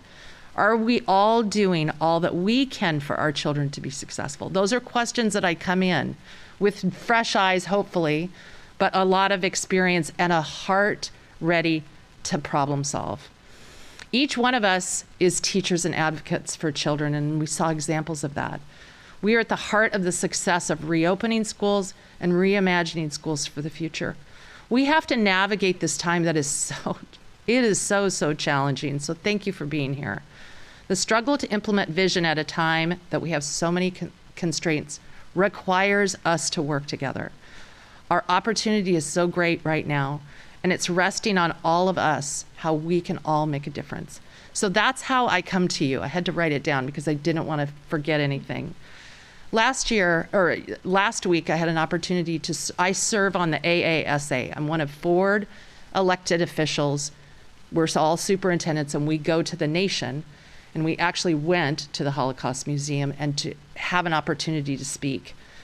So there are themes that weren't even mentioned tonight, themes that we will be looking at this year is local flexibility. We heard a little bit of that, but local flexibility in funding. How do we resolve the homework gap? We saw that in terms of hotspots and connectivity. Medicaid reimbursement, IDEA full funding for special education. Currently, we are getting closer to 48%, but we still are not fully funded. Increased funding for Title, how will that be used? There are promises of free lunch and breakfast for food insecurity beyond this year, beyond the pandemic. Mental health support around anxiety and depression. Healthy schools, pandemic support and beyond. We don't want to start something now and not be able to continue and sustain that. How do we safely bring students back into school, which we heard, and universal preschool, which is a rural focus. So in Peninsula School District, educating the whole child is our moral imperative, which includes things such as SEL, the arts, wellness, STEM, and etc., with a focus on having all students feel like they belonged. I just want to thank those students for coming up and the passion that they communicated and the love that I heard that they have for their instructors, their teachers, their guides, their coaches. That cannot be, let's not forget that. Let's put a pin in that and say that is a strength. our students need to feel that they have access and opportunity, and where there is greater need, there must be more support. Partnerships matter. Through intentional wraparound supports, or in many cases, our students that need to accelerate, a focus on college readiness and CTE opportunities. We heard from business people that it is the soft skills that matter. In partnership with the board, I'm honored to be a part of this school district and the 5+1, that's what we are, 5+1, and staff and families. Now, a return to in-person learning is a need to lean in and learn from this pandemic, which means that I commit to you this evening, my first meeting. There were a lot of people here. I thought you all came to see me. So, but I will listen. I will listen, and I will listen to concerns. I'm not going to assume I know anything. I'm not going to assume I understand why. I'm going to listen. So tonight, and I don't know if it's already published, but I have a 100-day plan. I'm already, I think, 20 days in it, 15 days in it. And that's the only way I know how to go forward. The 100-day plan kind of spells out that if there's an opportunity that you wish to contact Tanya and make a time, I would love to come out. But just know this, I'm not going to come out and lecture at you. I'm really there to listen and partner. I have been a superintendent 8 years prior to coming here, and it has been my intentional move out here. So I am here to stay as long as you will have me. Ample time and ability to learn together, that's what I'm hoping for. In person or remote, learning families. Okay, and that's really it. I just want to say thank you so much, and thank you, board, for sponsoring a robust conversation and for inviting me to join your team. So I look forward to a really great year, lots of planning and lots of learning. So thank you. It won't always be this long, I promise.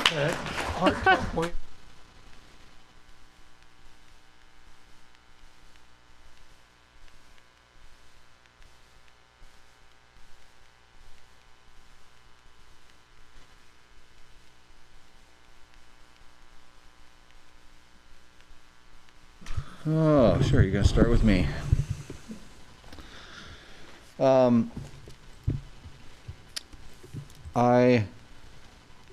There was one of the presenters that talked about seeing things from different perspective. One of the classes I took years ago was how to see things from each other's. We called it, you can't see my side of the coffee cup. And so if I was holding up a coffee cup, you don't know what's on my side. And it could say 2 words on one side and something totally different.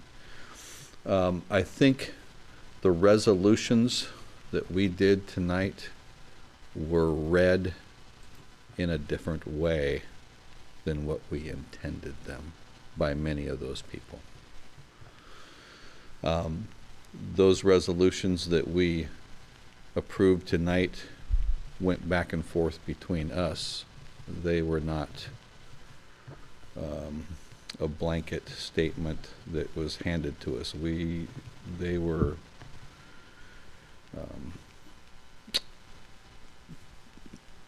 modified, and when I read those statements, the resolutions, there's a lot of good things in there, good things recognizing the great things that the school district does.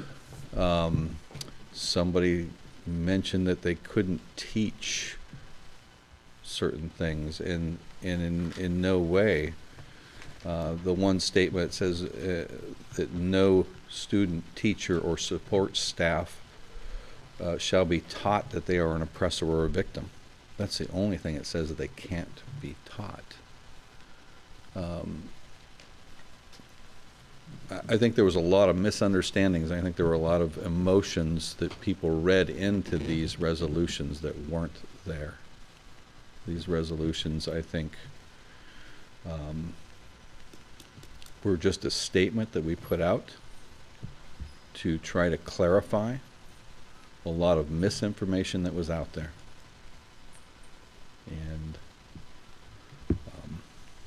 I think people saw this in a different way than it was meant to be. And I'm done. That's it.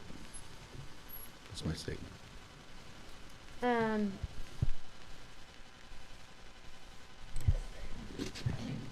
So, I did it. Yeah, okay.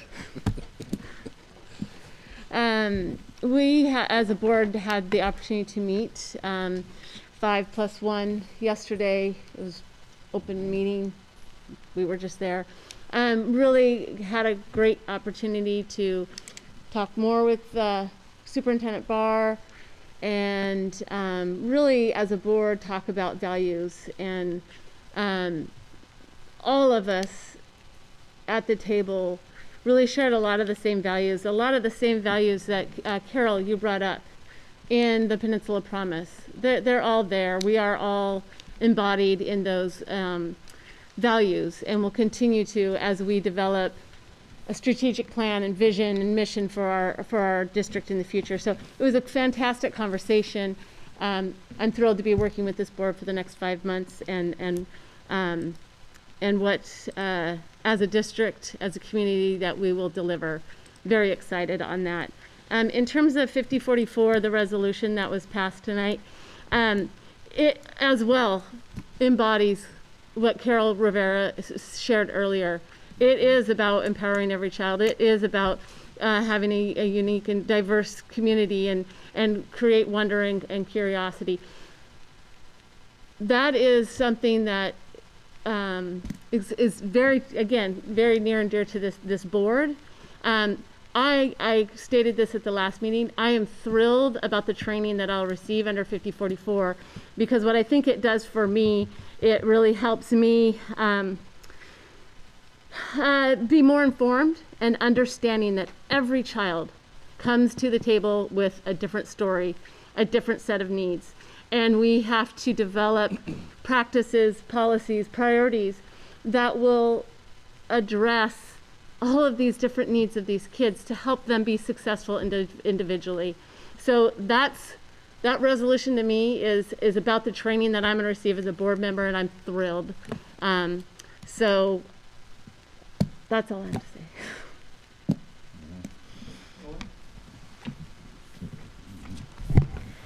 I also just want to add my welcome to Superintendent Barr. It's just a real pleasure to finally be working together after, meeting you back in the spring, and appreciated the day we had yesterday to plan and to vision and to, like Deb said, to talk about our values.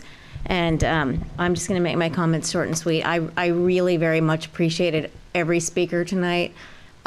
Starting with, I really appreciated having the attorney here answering questions. I think that mask issue is very confusing, very complex, as we learned, and things aren't always as they seem, and so that was awesome. So, but just wanted to say I appreciated very much every single speaker. I took notes during that, but what I wrote down was, to me, the most significant thing that each person said, and the viewpoints were, or the most interesting thing, or something that I maybe didn't understand, because I think that it was incredible to hear a well-rounded bunch of speakers and different viewpoints on the same issue. And so there's things that I want to learn more about, and things that I just really, really appreciated, and especially the student speakers and the educators.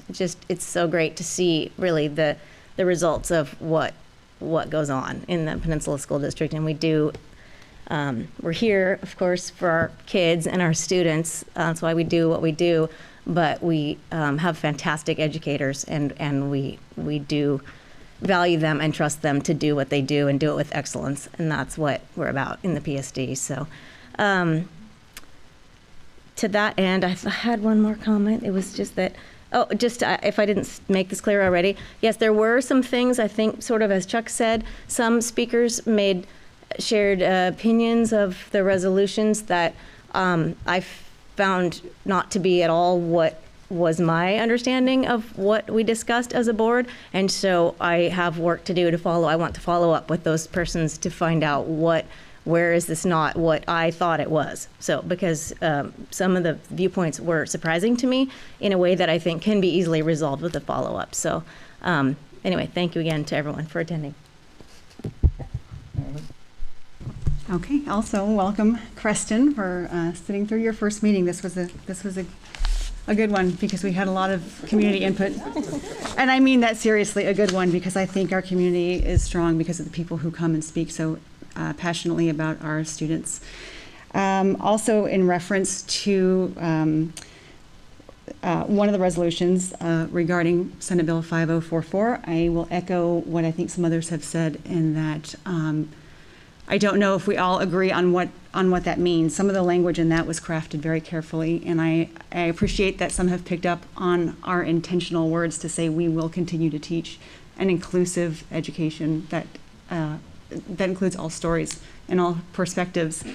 And to that end, I realize sometimes we sit up here and we get to hear from you and you don't always know who we are. We are part of this community, the same as you, parents who are willing to stand up here and speak on behalf of our citizens and represent ourselves and represent our community. But you don't always know our story, and looking at us, you might not always know that. And to share just a moment of my personal story, I am a daughter of immigrants. My father was not just an immigrant, but a refugee. And he came to this country speaking 4 languages. One of them was not English. And this was in the mid-50s. And living in New Jersey as a young man who didn't speak English, he did not experience inclusion and equity. And I feel that passion because my family has experienced it. And sorry, just a second to take a breath. The thought that we would do something to our kids to make them feel excluded or unheard or unimportant, or our families to feel unvalued, is truthfully the exact opposite of the intent of this resolution. We want to clear the noise because we know that our teachers do it best, and we know that you have the best interest of our students at mind. And the politics will go away, and you will continue to do your jobs, and we will continue to support you in that. And we will continue to support our children. Thank you.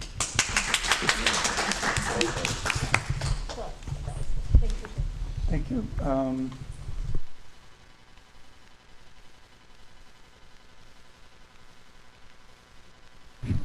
I think, as you said, those resolutions were all approved and worked on by the board. They were thoughtfully drafted. They went through several revisions, and what we brought forward we thought was in the best interest of the kids. And and I'm proud of the work that the board and the superintendent did on those resolutions. I wanted to just reiterate the fact that we went to the celebration of life for Caleb a couple weeks ago, and how wonderful that was. Just reaffirms how wonderful our community is and the support that we have whenever a member of our community and one of our families hurting. So it was an honor to be there to help celebrate Caleb's life. As some said, we had a retreat yesterday.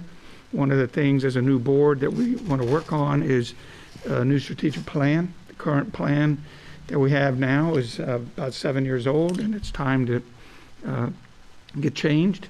Some of the things that we were working on now were sort of dropped on the school board. They really weren't designed by us. They were given to us, and this will be something that we work on together as a vision of where we want to see the school district go, based off of the values of all 5 plus the 1, and it will be a document that we hope will be primarily for what's best for our students. Students first is sort of our mantra, what's best for our kids. And so I look forward to working with the board over the next year to develop our strategic plan. Hopefully, maybe it takes a little longer to do it right. We'll involve the right stakeholders in developing that plan. But it's something that's needed in this school district as we look to the future on where we want to go. I think we have a wonderful board. We, as I said many times before, We don't always agree on everything, but we ask thoughtful questions, challenging questions, and at the end of the day, treating each other with respect. In the end, we do what we believe is best for the kids. And that's how I get up every day in this job, in a volunteer job. And it's been a tough year for all of us to take heat from both sides. And but I know my responsibility is to do what's best for the kids, and that's why I get up and do this job every day. And so I look forward to working with, I believe is going to be an amazing superintendent in Creston Barr. And that's all I really have. And I will adjourn the meeting at 9:04.